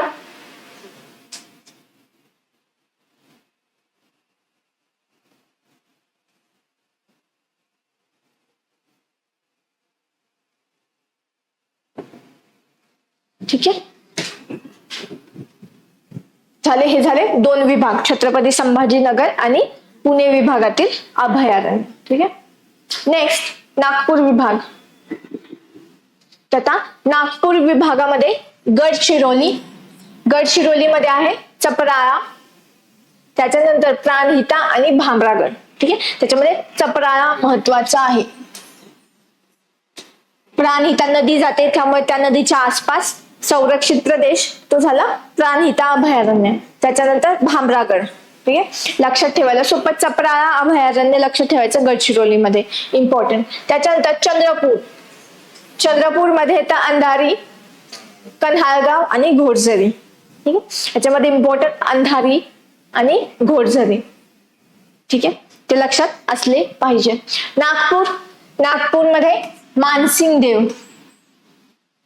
ठीक आहे, नागपूरमध्ये मानसिंग देव. त्यानंतर गोंदियामध्ये नवीन नागझिरा. ठीक आहे, गोंदिया, नवीन नागझिरा. आणि वर्धामध्ये बोर आणि नवीन बोर. ठीक आहे, एवढे कुठे नागपूर विभागात. ठीक आहे, सो गडचिरोलीमध्ये चपराळा अभयारण्य, त्याच्यानंतर प्राणहिता आणि भामरागड. ठीक आहे, त्याच्यानंतर पुढे चंद्रपूरमध्ये अंधारी, त्याच्यानंतर घोडझडी आणि कन्हाळगाव. त्याच्यानंतर नेक्स्ट येतं नागपूरमध्ये मानसिंग देव. त्याच्यानंतर गोंदियामध्ये नवीन नागझिरा आणि वर्धामध्ये बोर आणि नवीन बोर. ठीक आहे, हे झालं नागपूर विभाग. त्याच्यानंतर अमरावतीमध्ये मेळघाट. ठीक आहे, आणि दुसरा आहे वाण. सो मेळघाट आणि वाण, अमरावतीमध्ये मेळघाट हे विचारलं जातं. ठीक आहे, नेक्स्ट बुलढाणामध्ये येतं अंबाबरवा, ज्ञानगंगा आणि लोणार. ठीक आहे, अंबाबरवा, ज्ञानगंगा आणि लोणार. त्याच्यानंतर अकोलामध्ये येतं हे सांगितलं ना, काटेपूर्णा आणि नरनाळा पक्षी अभयारण्य. कर्नाळा रायगड आणि नरनाळा अकोला हे विचारलं जातं बऱ्याच वेळा, कन्फ्युजन होतं त्यामुळे. यवतमाळमध्ये टिपेश्वर पक्षी अभयारण्य, टिपेश्वर आणि इसापूर. नांदेडमध्ये पेनगंगा, टिपेश्वर महत्वाचं यवतमाळमध्ये. नांदेडमध्ये पेनगंगा. वाशिममध्ये कारंजा सोहळ, जे काळविटांसाठी प्रसिद्ध आहे. ठीक आहे, सो वाशिममध्ये कारंजा सोहळ जो काळविटांसाठी प्रसिद्ध आहे. ठीक आहे, क्लिअर. ही झाली अमरावतीमध्ये. तर अमरावतीमध्ये कोणती सापडतात मग? सगळ्यात पहिल्यांदा अमरावतीत मेळघाट. ठीक आहे, आणि वाण. त्याच्यानंतर बुलढाणामध्ये अंबाबरवा, ज्ञानगंगा आणि लोणार. अजून पुढे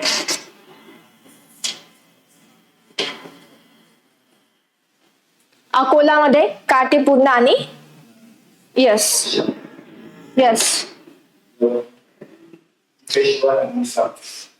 यवतमाळमध्ये टिपेश्वर आणि इसापूर. आणि नांदेडमध्ये पेनगंगा आणि कारंजा सोहळ. ठीक आहे, वाशिममध्ये कारंजा सोहळ आणि काळवीट. तर इथं मेळघाटलाच ढाकणा कोलकाच बोलतात.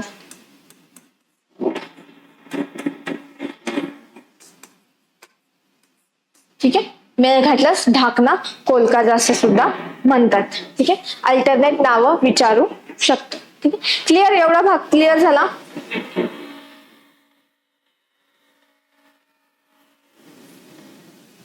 येस. सो वनसंपत्तीमध्ये एवढं स्टडी करायचंय, वनांचे प्रकार आणि अभयारण्यामध्ये कोणत्या ठिकाणी ऑफलाईन क्लासेस जॉईन करायचे असेल तर MPSC गाईड किंवा UPSC गाईडच्या ऑफिस वरती कॉल करा आणि पुण्यात येऊन ऑफलाईन क्लासेस जॉईन करता येतील. ठीक आहे, कॉन्टॅक्ट नंबर आहेत किंवा खाली डिस्क्रिप्शन मध्ये टेलिग्राम लिंक दिलेली आहे, त्याच्यावरती तुम्हाला कॉन्टॅक्ट डिटेल्स मिळतील. सो वनसंपत्तीमध्ये आपल्याला एवढाच पार्ट स्टडी करायचा आहे. जोड्या लावायला विचारतील. याच्यामध्ये झाडांची नावं जी आहेत वरती ती सगळी पाठ करत बसायची नाही, इम्पॉर्टंट आहेत तेवढीच लक्षात ठेवली तरी चालेल. ठीक आहे, कारण की बऱ्याचदा झाडं मिक्सअप होतात, वेगवेगळ्या वनांमध्ये सापडतात, त्यामुळे पर्टिक्युलरली ते झाड त्याच ठिकाणी आढळेल असं नाही. सो एवढा झालेलं आहे.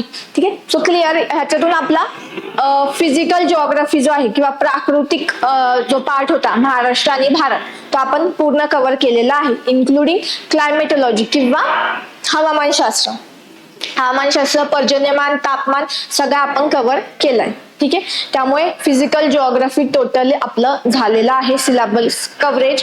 आता आपल्याला ह्युमन जिओग्राफी म्हणजेच सामाजिक भूगोल किंवा मानवी भूगोल त्याच्याकडे वळायचं. त्याच्यामध्ये आपण पहिला एका लेक्चरला कोणता टॉपिक कव्हर केला होता, मानवी वस्ते आणि तांडे. ठीक आहे, तो टॉपिक आपण कव्हर केला होता. स्थलांतर टॉपिक आपण कव्हर केलाय. ठीक आहे, मग ह्याच्यामध्ये काय राहिलंय फक्त आपला लोकसंख्या.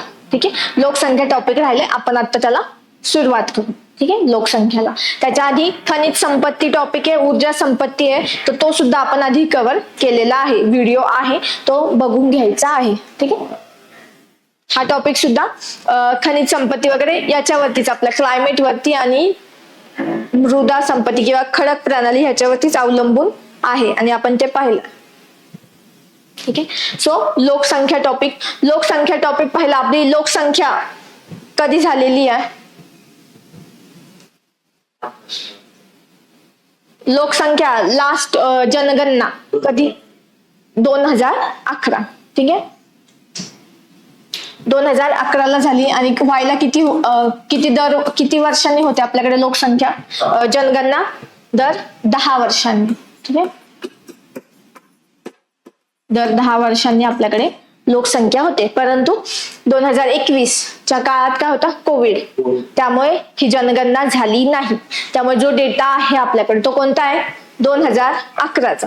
मग 2011च्या डेटावरती जवळजवळ 2013 पासून 2000 आता कोणता आहे 25चा पेपर झाला, 25 पर्यंत आपल्याला याच डेटावरती क्वेश्चन विचारला जातो.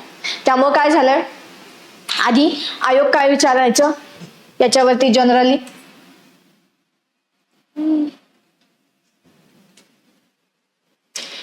पर्टिक्युलर याच्यावरती क्वेश्चन विचारले जायचे ते म्हणजे साक्षरता, घनता.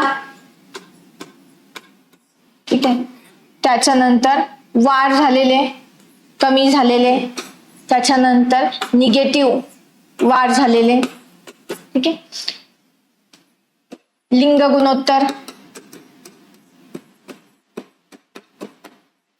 त्याच्यानंतर बाल लिंग गुणोत्तर,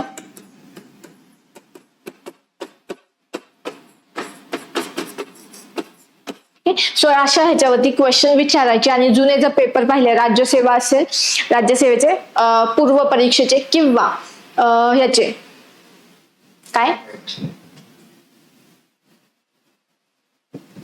पहिली जनगणना PDF टेलिग्राम चॅनल वरती तुम्हाला डिस्क्रिप्शन मध्ये लिंक दिली, त्याच्यावरती मिळून जाईल किंवा माझ्या टेलिग्राम वरती पण मिळून जाईल, टेलिग्राम चॅनल वरती.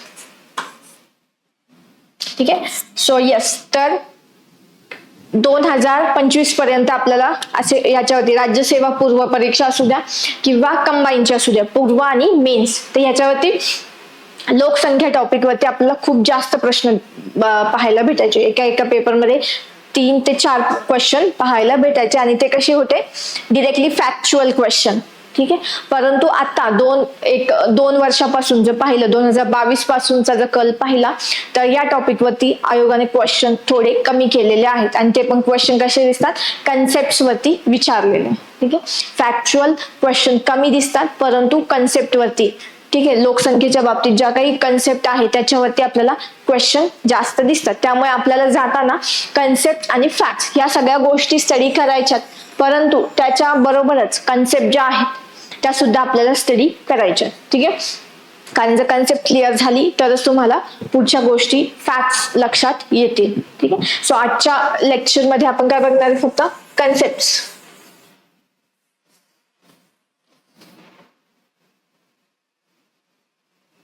कन्सेप्ट पाहणार आहोत.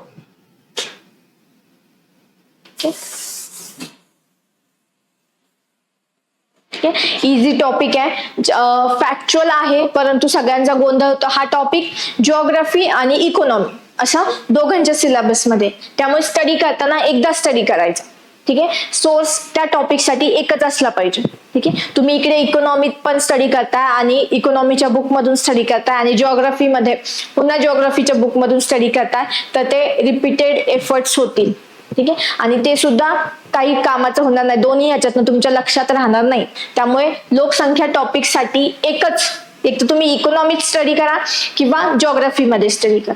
ठीक आहे, दोघांपैकी एकच आणि एकच रेफर करा, कारण की टॉपिक सेम आहे. फक्त काय होतं, ज्या कन्सेप्ट आहे त्या विचारायचा अँगल चेंज होतो, बाकी फॅक्ट सेम राहतो. ठीक आहे, त्यामुळे एकाच ह्याच्यातनं स्टडी करायचं, दोन वेगवेगळ्या ह्याच्यातनं स्टडी करायचा नाही.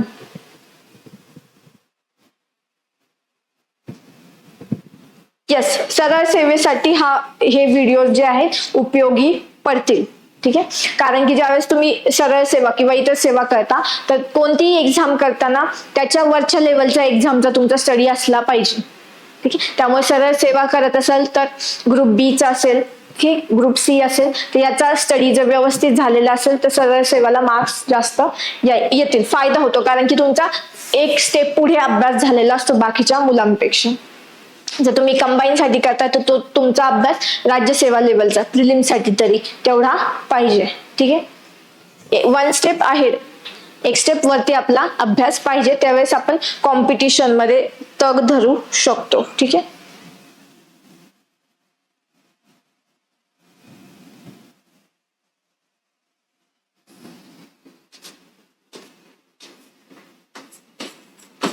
लोकसंख्या.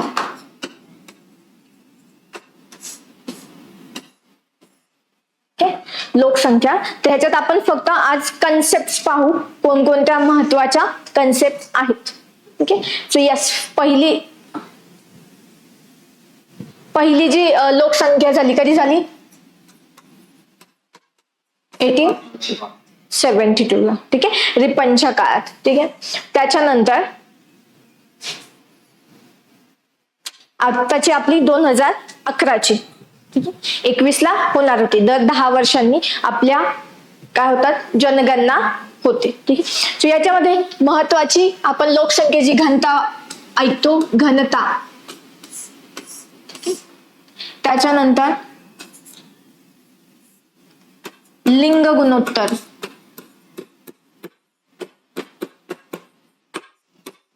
ठीक आहे, साक्षरता. ह्या कन्सेप्ट आपण किंवा हे वर्ड्स आपण काय करतो, ऐकतो. ठीक आहे, सो याचे अर्थ माहिती पाहिजे की घनता म्हणजे काय, लिंग गुणोत्तर म्हणजे काय आणि साक्षरता म्हणजे काय. ठीक आहे, तर घनता म्हणजे काय, त्या प्रदेशाचं एकूण क्षेत्रफळ,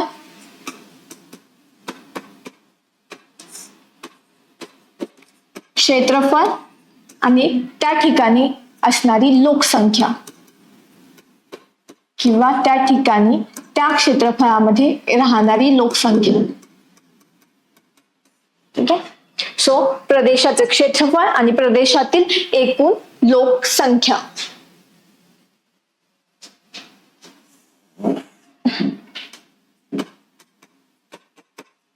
प्रदेशातील लोकसंख्या. ठीक आहे, हे झालं लोकसंख्येची घनता. म्हणजे काय होतं की जर डिफाईन करायचं झालं तर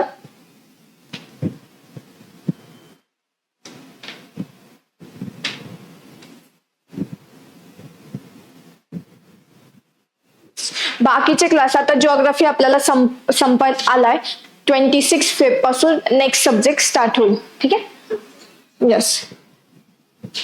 येस, घनता म्हणजे काय की एखाद्या ठिकाणचं क्षेत्रफळ आणि त्या क्षेत्रफळामध्ये किती लोकसंख्या राहते ती झाली घनता. म्हणजे 1 स्क्वेअर किलोमीटर, 1 किलोमीटर, चौरस किलोमीटर म्हणजे काय, 1 किलोमीटरचा चौरस, 1 स्क्वेअर किलोमीटर. तर या भागात इकडनं 1 किलोमीटर, इकडनं 1 किलोमीटर, इकडनं 1 किलोमीटर आणि इकडनं 1 किलोमीटर, तर असा 1 किलोमीटरचा एक चौरस घेतला आणि त्या भागात किती लोकसंख्या राहते ती झाली त्या ठिकाणची घनता. ठीक आहे, म्हणजे त्या प्रदेशाचं क्षेत्रफळ आणि त्या ठिकाणी राहणारी लोकसंख्या, तर यांचा जे काही गुणोत्तर येईल ती झाली त्या ठिकाणची घनता. ठीक आहे, आणि ती जनरली 1 चौरस किलोमीटर किंवा 1 स्क्वेअर किलोमीटर मध्ये डिफाईन केली जाते. ठीक आहे, की एका चौरस किलोमीटर मध्ये ठीक आहे राहणाऱ्या लोकांची संख्या म्हणजे काय झाली, लोकसंख्येची घनता. ठीक आहे,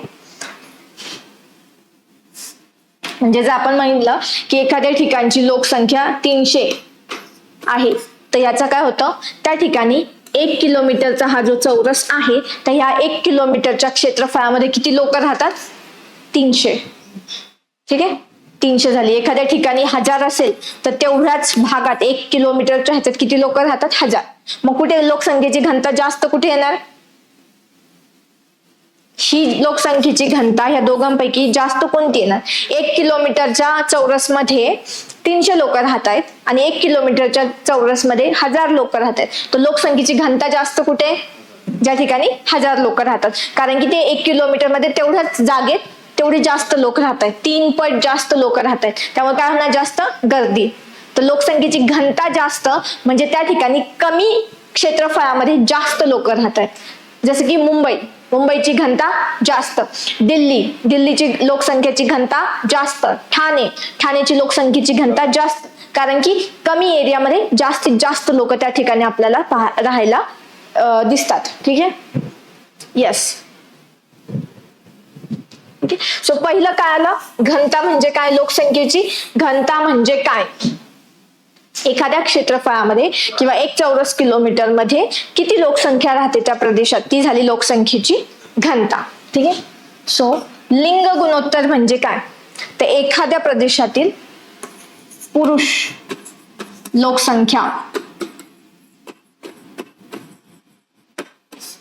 आणि त्या प्रदेशात राहणाऱ्या स्त्री लोकसंख्या, स्त्रियांची लोकसंख्या, ठीक आहे, गुणिले 1000, हे झालं लिंग गुणोत्तर. ठीक आहे, मग आपण काय बोलतो, दर 1000 पुरुषांमागे असणारी स्त्रियांची संख्या म्हणजे लिंग गुणोत्तर. ठीक आहे, आपण पुरुष लोकसंख्येच्या मागे स्त्रियांची असणारी लोकसंख्या, ज्या ठिकाणी आपण बोलतो एखाद्या ठिकाणची लोकसंख्या लिंग गुणोत्तर 919 आहे, ह्याचा अर्थ त्या ठिकाणी 1000 पुरुष असतील तर स्त्रिया किती असतील त्यांच्या मागे, 919, म्हणजे तेवढ्याने स्त्रिया कमी असतील. ठीक आहे, सो लिंग गुणोत्तर.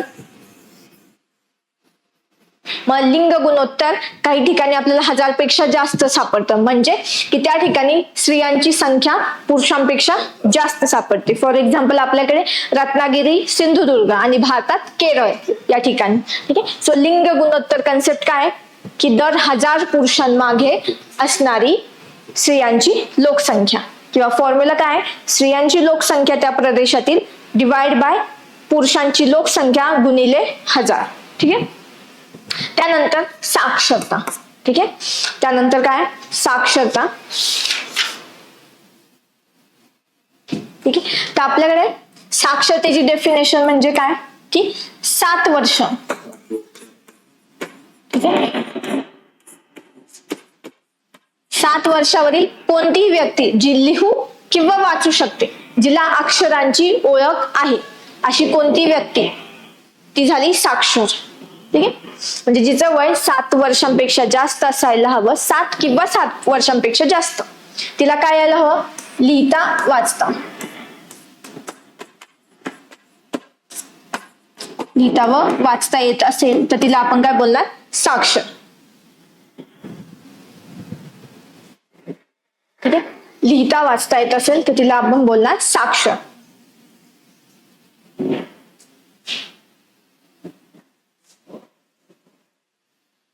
चला, ठीक आहे, ह्या 3 कळाला, घनता म्हणजे काय, त्याच्यानंतर लिंग गुणोत्तर म्हणजे काय आणि साक्षरता म्हणजे काय. तर आपली ही डेफिनेशन आहे, ज्यावेळी जनगणना केली जाते तर साक्षरतेची 1972 पासून आपण ही डेफिनेशन स्वीकारलेली आहे. की साक्षर म्हणजे 7 वर्षांवरील कोणताही व्यक्ती ज्याला लिहिता वाचता येतं. ठीक आहे. हा 1972. ठीक आहे. झालं एवढं क्लिअर?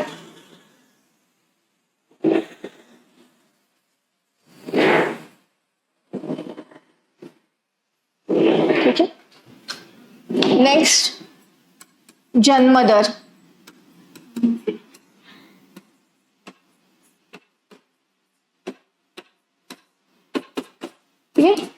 सो जन्मदर म्हणजे काय? दर 1000 लोकसंख्येमागे जन्माला येणाऱ्या बाळांची संख्या. दर 1000 लोकसंख्येमागे जन्माला येणाऱ्या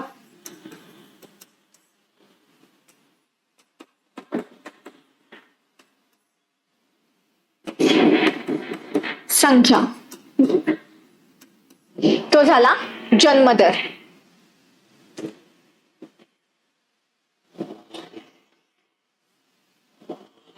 सो जन्मदर म्हणजे काय? दर 1000 लोकसंख्येमागे जन्माला येणाऱ्या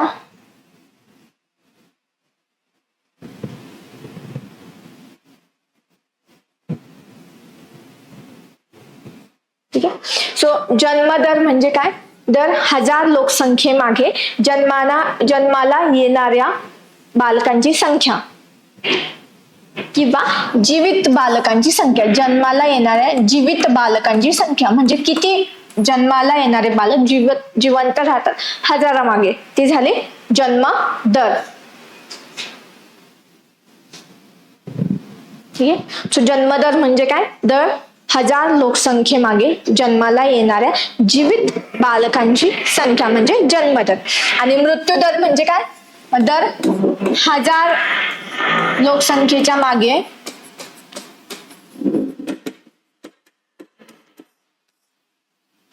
मृत्यू पावणाऱ्यांची संख्या.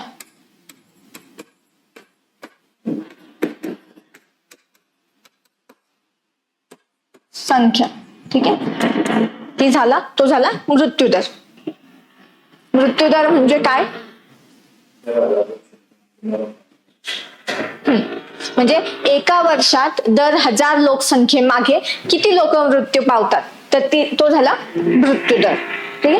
म्हणजे 1000मध्ये किती, सपोज जर 82 मेले एका वर्षात, 1000 लोकसंख्येमागे 82 मेले, तर आपला मृत्यूदर किती झाला? 82. ठीक आहे.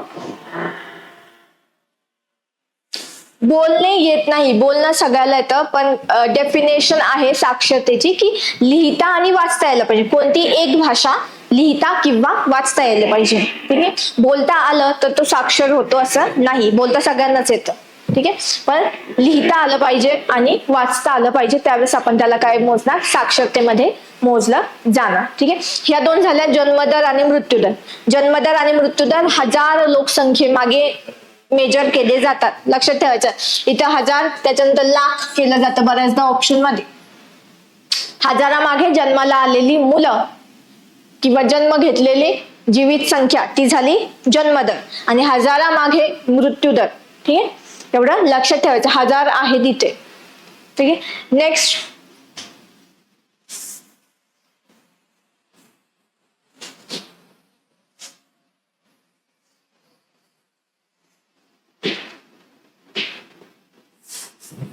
ठीक आहे.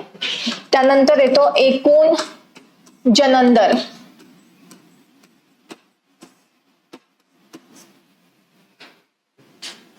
ठीक आहे. ह्याचं काय होतं की स्त्रीच्या एकूण प्रजनन काळात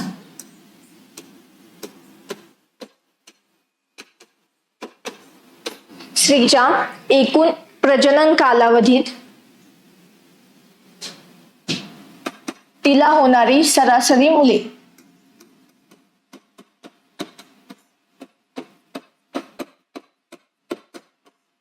सरासरी मुले.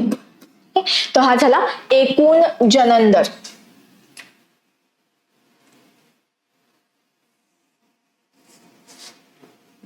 ठीक ठीक आहे. सो एकूण जनन दर म्हणजे काय, स्त्रीच्या एकूण प्रजनन काळात तिला होणारी सरासरी मुले, म्हणजे अप्रॉक्सिमेटली 45 पर्यंतचा त्या स्त्रीचं वय धरलं जातं, 45 ते 55 पर्यंत, तोपर्यंत त्या स्त्रीला जेवढी मुलं होतात तर त्यांची सरासरी म्हणजे तो झाला एकूण जनन दर. ठीक आहे. त्याच्यामध्ये दुसऱ्या अजून 2 कन्सेप्ट एक विचारल्या जातात, एक अर्भक मृत्यू दर,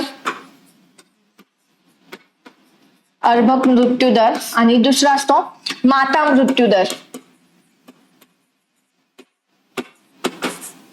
ठीक आहे.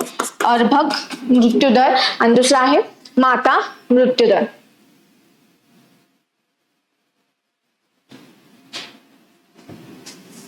ठीक आहे. अर्भक मृत्यू दर म्हणजे काय, 1000 मुले जी जन्माला येतात,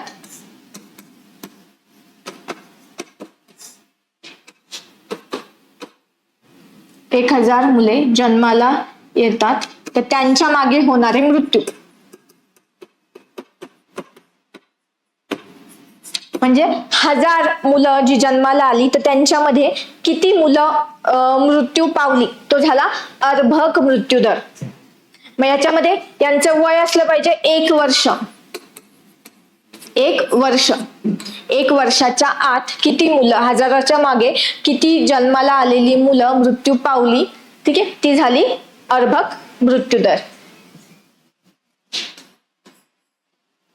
आणि माता मृत्यू दर म्हणजे 1,00,000 मुलं जी जन्माला आली. ठीक आहे. 1,00,000 मुले जी जन्माला आली त्यांच्या मागे किती माता मृत्यू पावल्या,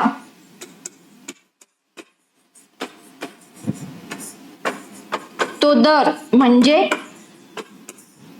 झाला माता मृत्यू दर. म्हणजे काय, 1 वर्षात जर 1,00,000 मुलं जन्माला आली असतील तर 1,00,000च्या मागे, मुलांच्या मागे किती माता मृत्यू पावल्या, तो झाला माता मृत्यू दर. इथे लक्षात ठेवायचं, इथे 1,00,000 आहे. किती, 1,00,000 आहे, एवढं लक्षात ठेवायचं. इथे कायम कन्फ्युज केलं जातं, 1,00,000 की 1000 आहे. अर्भक मृत्यूमध्ये 1000 आहे. 1000 मागे किती मुलं मृत्यू पावली, तो झाला अर्भक मृत्यू दर. आणि 1,00,000 मुलांमागे किती माता मृत्यू पावल्या, तो झाला माता मृत्यू दर. ठीक आहे. क्लिअर एवढं.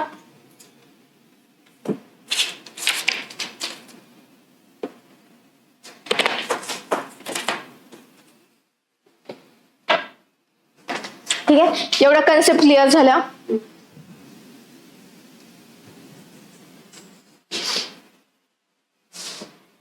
ठीक आहे. नेक्स्ट,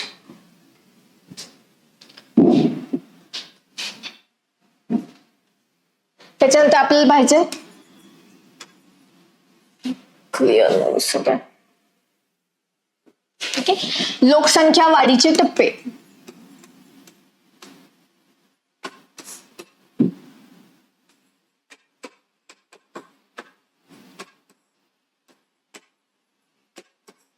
प्रामुख्याने ह्याच्यात आपल्याला 3 टप्पे दिसतात. ठीक आहे.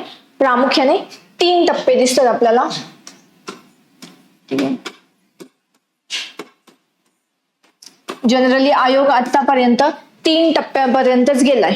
ठीक आहे. 4th आणि 5th या टप्प्यावरती गेलेला नाही. त्यामुळे 3 टप्पे महत्वाचे आहे आपल्याला, ते 3 टप्पेच करायचे आहे. ठीक आहे. सो पहिला टप्पा जो आहे, ठीक आहे, पहिल्या टप्प्यामध्ये काय असतं, पहिला टप्पा याच्यामध्ये जन्मदर खूप जास्त आणि मृत्यू दर खूप जास्त. दोन्ही जास्त असतात, जन्मदर पण जास्त आणि मृत्यू दर पण जास्त. का, कारण की पहिल्या टप्प्यात एखादा देश कधी असतो, ज्यावेळेस तो अविकसित असतो, खूप गरीब असतो, त्याच्या प्रगतीला किंवा याला सुरुवात होणार असते. अविकसित देशात ही पाहायला भेटते. ठीक आहे. ठीक आहे. सो पहिला टप्पा जन्मदर जास्त आणि मृत्यू दर दोन्ही पण जास्त. जन्मदर जास्त आहे, मृत्यू दर जास्त आहे, तर लोकसंख्या कशी असणार? स्थिर लोकसंख्या. स्थिर लोकसंख्या. ठीक आहे.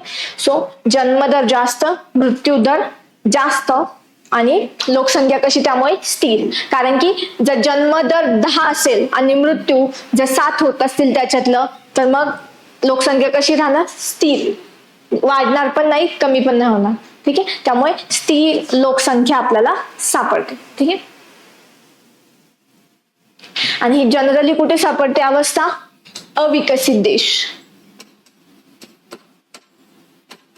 अविकसित देशांमध्ये ही आपल्याला अवस्था सापडते. येस. ठीक आहे. सो पहिला टप्पा आपला, हा पहिला टप्पा कधी होता भारतामध्ये? भारतामध्ये आपल्याला हा पहिला टप्पा दिसतो 1901च्या आधीचा.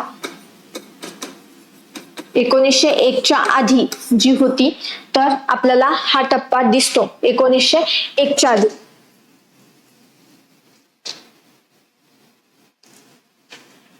ठीक आहे. सो हा झाला पहिला टप्पा जो अविकसित देशात आपल्याला दिसतो. दुसरा टप्पा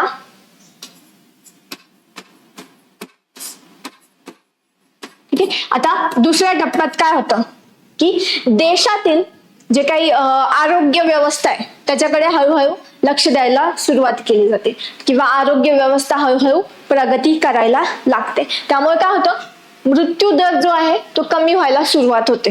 ठीक आहे. मृत्यू दर कमी व्हायला सुरुवात होते आणि त्यामुळे आता या ठिकाणी मृत्यू दर जास्त होता, त्यामुळे जन्मदर जास्त होता. कारण की लोकांना गॅरंटी नव्हती किती मुलं टिकतील. ठीक आहे. त्यामुळे जन्मदर आधीच जास्त ठेवायचे. ठीक आहे. आता इकडे काय झालं, मृत्यू दर कमी झाला. मृत्यू दर दुसऱ्या टप्प्यात कमी झाला. का कमी झाला? कारण की आरोग्य व्यवस्था देशाची हळूहळू प्रगती करायला लागली. ठीक आहे. नवीन औषधं आली, नवीन मेडिसिन, नवीन लसी आल्या, त्यामुळे मृत्यूदर कमी व्हायला, आटोक्यात आणायला काय झालं, प्रयत्न करण्यात आले आणि तो आटोक्यात आला. परंतु लोकांची टेंडन्सी जुनीच होती. ठीक आहे, की पुन्हा काय होतंय का नाही गॅरंटी नाही. त्यामुळे काय झालं, जन्मदर आहे तसाच, जन्मदर जास्तच राहिला. ठीक आहे. ज्या प्रमाणात मृत्यूदर कमी झाला त्याच्या कंपॅरिझन मध्ये जन्मदर जो आहे तो वाढला, कमी झाला नाही, जन्मदर जास्तच राहिला. त्यामुळे काय झालं, लोकसंख्या विस्फोट.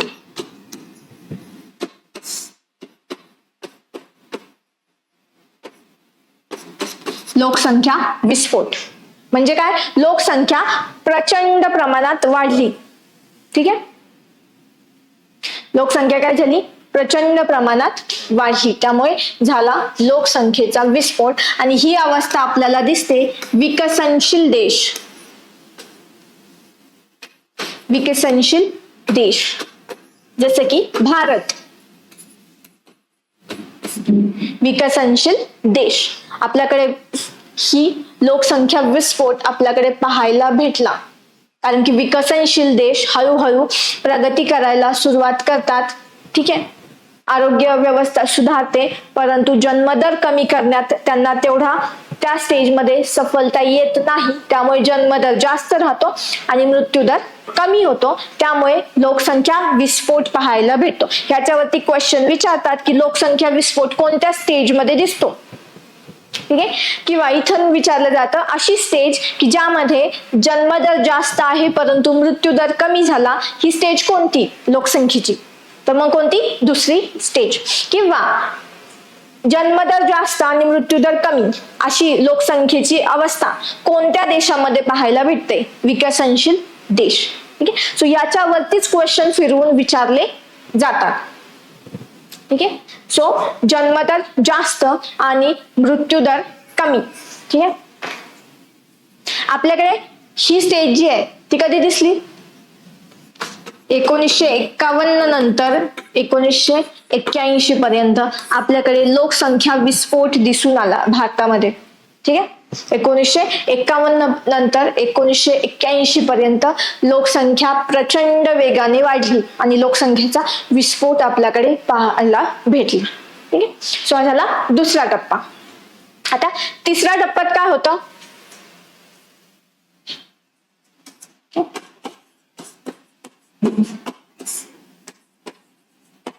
तिसऱ्या टप्प्यात काय झालं?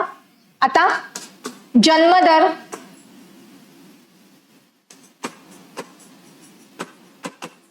जन्मदर काय झाला? कमी झाला. कारण की आता गव्हर्नमेंटने लक्ष कुठे दिलं? जन्मदर कमी करण्यावरती. लोकसंख्येचा विस्फोट झाला, त्यांना काय आलं की मृत्यूदर तर आपण आटोक्यात आणलाय, परंतु जन्मदर आपण आटोक्यात आणू शकलो नाही. त्यामुळे जन्मदर कमी, तसेच जे आरोग्य व्यवस्था आहे लोकांचा त्याच्यावर विश्वास बसला, त्यामुळे मृत्यूदर कमी होताना दिसले. त्यामुळे जन्मदर सुद्धा कमी आणि मृत्यूदर कमी. ठीक आहे, सो याच्यात काय झालं?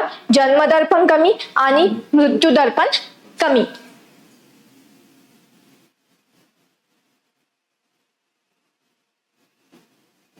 ठीक आहे, त्यामुळे लोकसंख्या वाढीचा दर कसा झाला?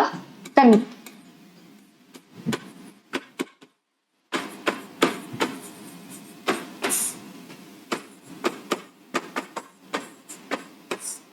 दर कमी किंवा लोकसंख्या पुन्हा कशी झाली? स्थिर. ठीक आहे, आता या दोन्ही ठिकाणी स्थिर आहे, परंतु कारण वेगळी आहेत. या ठिकाणी दोन्ही जास्त होते, त्यामुळे लोकसंख्या बॅलन्स होत होती. या ठिकाणी दोन्ही पण काय झाले? कमी झाले, त्यामुळे लोकसंख्या बॅलन्स होती.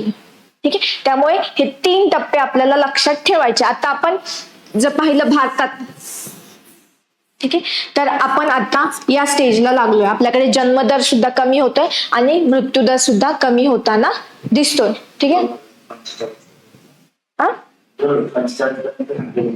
हा लोकसंख्या स्थिरीकरण. ठीक आहे, 2045 पर्यंत 2000चं जे पॉप्युलेशन पॉलिसी आहे त्याच्यानुसार आपल्याला लोकसंख्या स्टॅबिलाइज करायची 2045 पर्यंत. परंतु हे 3 टप्पे काय आले का?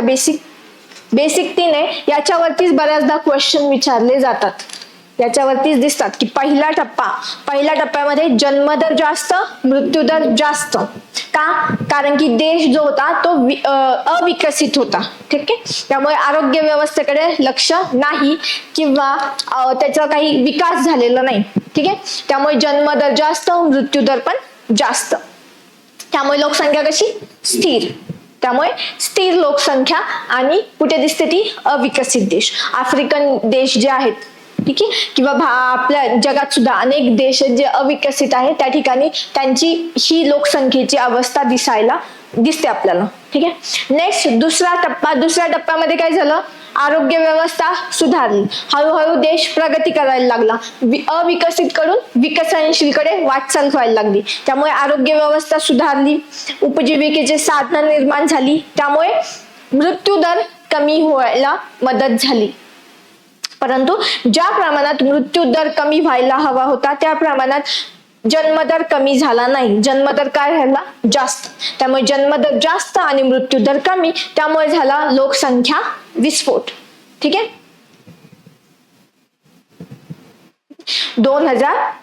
लोकसंख्या विस्फोट. ठीक आहे, लोकसंख्या विस्फोट झाला आणि ही स्टेज आपल्याला दिसली विकसनशील देशात. त्यामुळे विकसनशील देशामध्ये काय? लोकसंख्या जास्त आणि त्यामुळे त्यांच्या समोर प्रॉब्लेम येतोय अनएम्प्लॉयमेंट किंवा बेरोजगारीचा. ठीक आहे, आपल्यासारख्या देशात भारतामध्ये आपल्याला बेरोजगारी बघायला भेटते. का? कारण की ज्या प्रमाणात लोकसंख्या वाढली, लोकसंख्येचा विस्फोट झाला, त्या प्रमाणात आपण जॉब तयार करू शकलो नाही आणि त्यामुळे आपल्याला दिसतं मायग्रेशन किंवा स्थलांतर बाहेरच्या देशामध्ये. भारतीय लोक तुम्हाला सगळ्या देशात सापडतील. ठीक आहे, तो लोकसंख्या विस्फोट. तिसरा टप्पा, शेवटचा टप्पा आला की ज्याच्यात काय झालं? आरोग्य व्यवस्था सुधारली, देश विकसनशील देशाकडून आपण गेलो विकसित होण्यासाठी. ठीक आहे, विकसित. ठीक आहे, विकसित देश. ठीक आहे. तर याच्यात काय होतं, देशाची आर्थिक प्रगती झाली, त्यामुळे काय झालं, मृत्यूदर आधीच कमी होता, आता आपण फोकस केला जन्मदर कमी करण्यावरती गव्हर्नमेंटने, त्यामुळे हळूहळू आरोग्य व्यवस्था अजून सुधारल्या. ठीक आहे. आपलं औद्योगिकरण झालं, शहरीकरण झालं, त्यामुळे जन्मदर कमी झाला. ठीक आहे. आणि लोकसंख्या वाढीचा दर कमी झाला, त्यामुळे काय झालं, स्थिर लोकसंख्या. ठीक आहे. आणि हे कुठे दिसतं आपल्याला, विकसित देशांमध्ये. ठीक आहे. 2000 ची जी आपली राष्ट्रीय लोकसंख्या धोरण आहे, त्याच्यानुसार आपल्याला 2045 पर्यंत काय करायचंय, लोकसंख्या स्थिरीकरण. ठीक आहे. सो त्या पॉलिसीनुसार 2045 मध्ये आपल्याला लोकसंख्येचं स्थिरीकरण करायचं आहे. ठीक आहे. एवढं काय आलं, 3 स्टेजेस. ठीक आहे. आता आपण भारतात हे टप्पे कसे गेले हे पाहू. भारतामध्ये आपल्याला हे टप्पे कसे पाहायला भेटतात.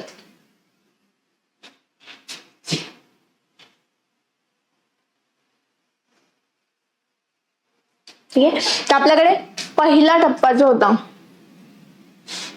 पहिला टप्पा कोणता, स्थिर लोकसंख्येचा.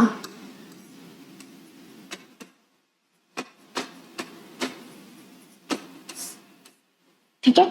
सो हा टप्पा आपल्याला दिसला 1901 ते 1921 या काळात. ठीक आहे.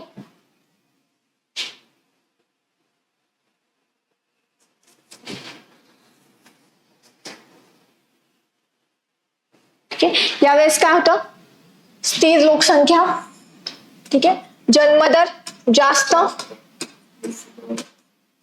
मृत्यूदर जास्त.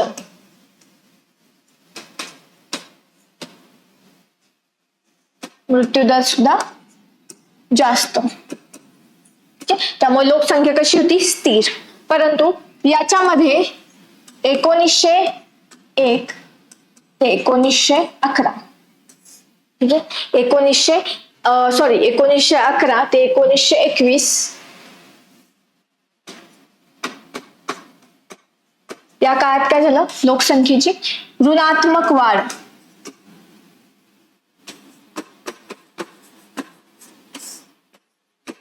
ऋणात्मक वाढ का, कारण की ऋणात्मक वाढ म्हणजे काय, तर लोकसंख्या वाढण्याऐवजी त्यावेळेस कमी झाली.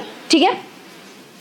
जवळजवळ -0.31% ने कमी झाली. का, कारण की 1914 ते 1919 काय होता, पहिले महायुद्ध. त्यानंतर त्याच कालावधीत आला होता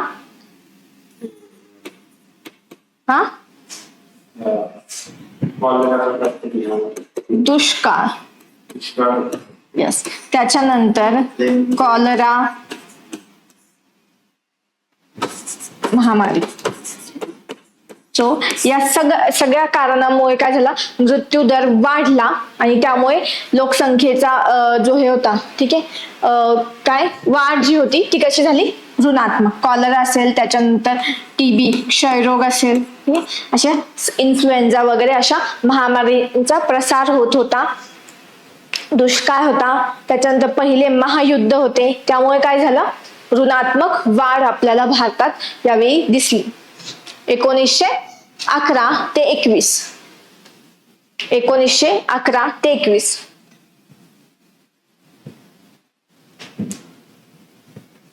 ठीक आहे. 1911 ते 21.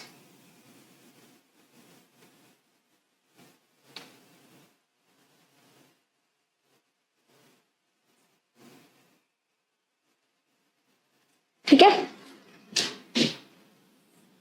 हा झाला आपला पहिला टप्पा. याच्यावरती बऱ्याचदा क्वेश्चन विचारले जातात की या काळात ऋणात्मक, कोणत्या काळामध्ये भारतात ऋणात्मक वाढ झाली, त्याच्यानंतर की कारणे काय होती त्याची.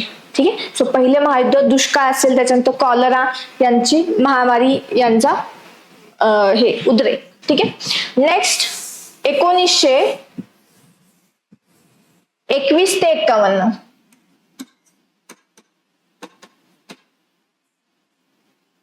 1921 ते 1951 या काळात काय झालं, आपला जन्मदर जास्तच राहिला परंतु मृत्यूदर कमी. ठीक आहे, जन्मदर जास्त, ठीक आहे, मृत्यूदर कमी. ठीक आहे,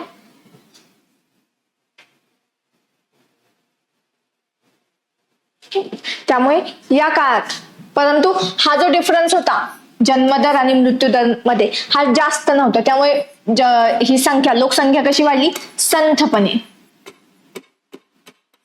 म्हणजे ही संथ का वाढली? तर मृत्यूदर कमी झाल्यामुळे. जन्मदर जो जास्त होता तो जास्तच राहिला परंतु मृत्यूदर कमी झाला, त्यामुळे वाढ कशी झाली? संथपणे.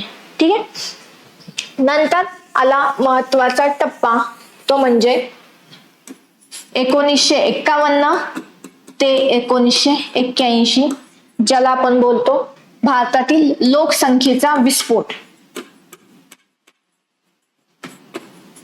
लोकसंख्येचा विस्फोट. ठीक आहे, सो या काळात आपली जन्मदर जास्तच राहिला पण मृत्यूदर आधीपेक्षाही कमी झाला.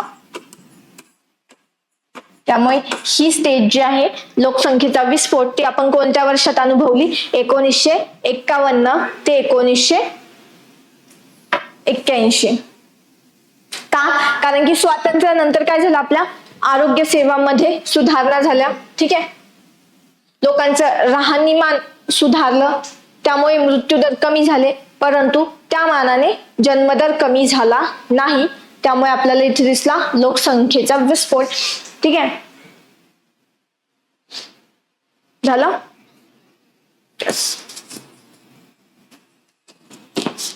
ठीक आहे, त्याच्यानंतर आता 1981 ते 2011, त्याच्यामध्ये काय झाली? लोकसंख्या वाढत राहिली मात्र वाढीचा दर काय झाला? कमी झाला.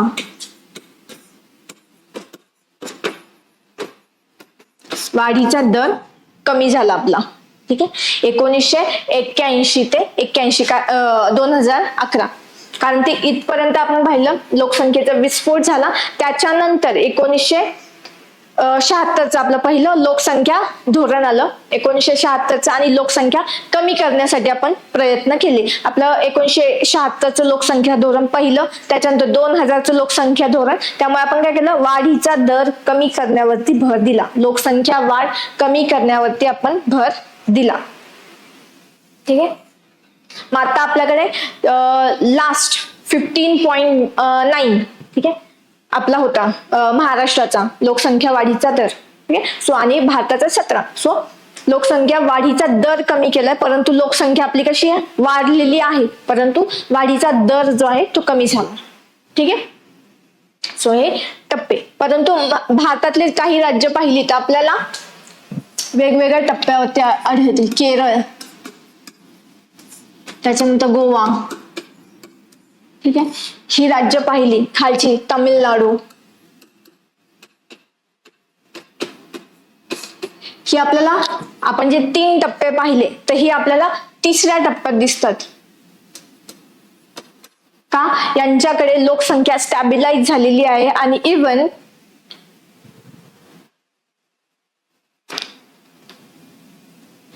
ठीक आहे, सो यांच्यामध्ये तिसरा टप्पा म्हणजे काय? लोकसंख्या स्टॅबिलाइज झाली आणि इव्हन त्यांच्याकडे लोकसंख्येचा दर जो आहे तो निगेटिव्ह व्हायला लागला. लोकसंख्या वाढण्यापेक्षा त्यांची लोकसंख्या काय व्हायला लागली? कमी. ठीक आहे, त्यामुळे त्या ठिकाणी वृद्ध लोकसंख्या जास्त आणि तरुण लोकसंख्या कमी असं होतं. ठीक आहे, लोकसंख्येचा जो मनोरा असेल आपण पाहू तो उलटा होतो तिकडे. ठीक आहे, बेस त्यांचा कमी होतोय असा. तरुण लोकसंख्या कमी आणि वृद्ध लोकसंख्या जास्त. सो ते त्याच्या तिसऱ्या टप्प्याच्याही पुढे गेलेत, प्रमाणापेक्षा जास्त कंट्रोल झालाय. नेक्स्ट यूपी, बिहार,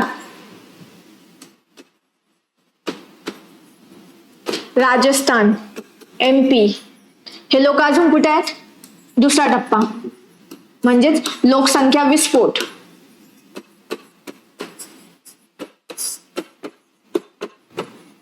ठीक आहे. त्यामुळे भारतात सगळ्यात जास्त लोकसंख्या कोणत्या राज्यांमध्ये दिसते आपल्याला? युपी, बिहार, महाराष्ट्र येतो त्याच्यानंतर राजस्थान, MP हे कुठे दिसतात आपल्याला? दुसऱ्याच टप्प्यात. ठीक आहे.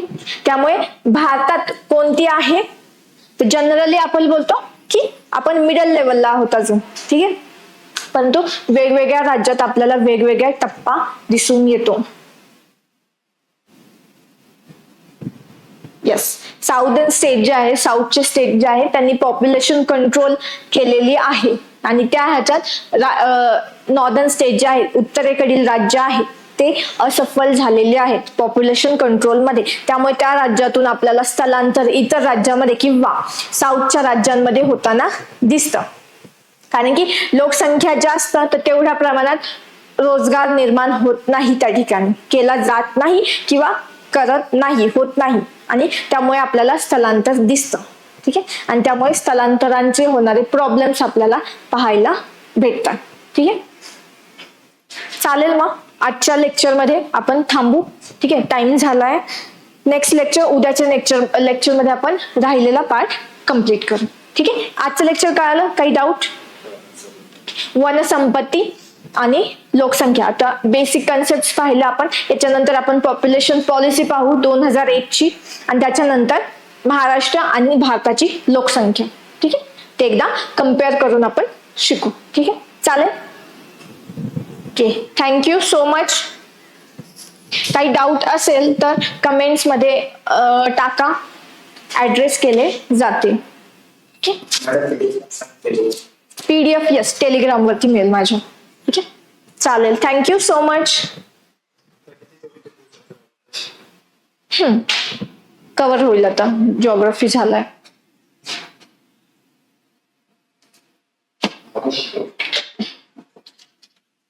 थँक्यू.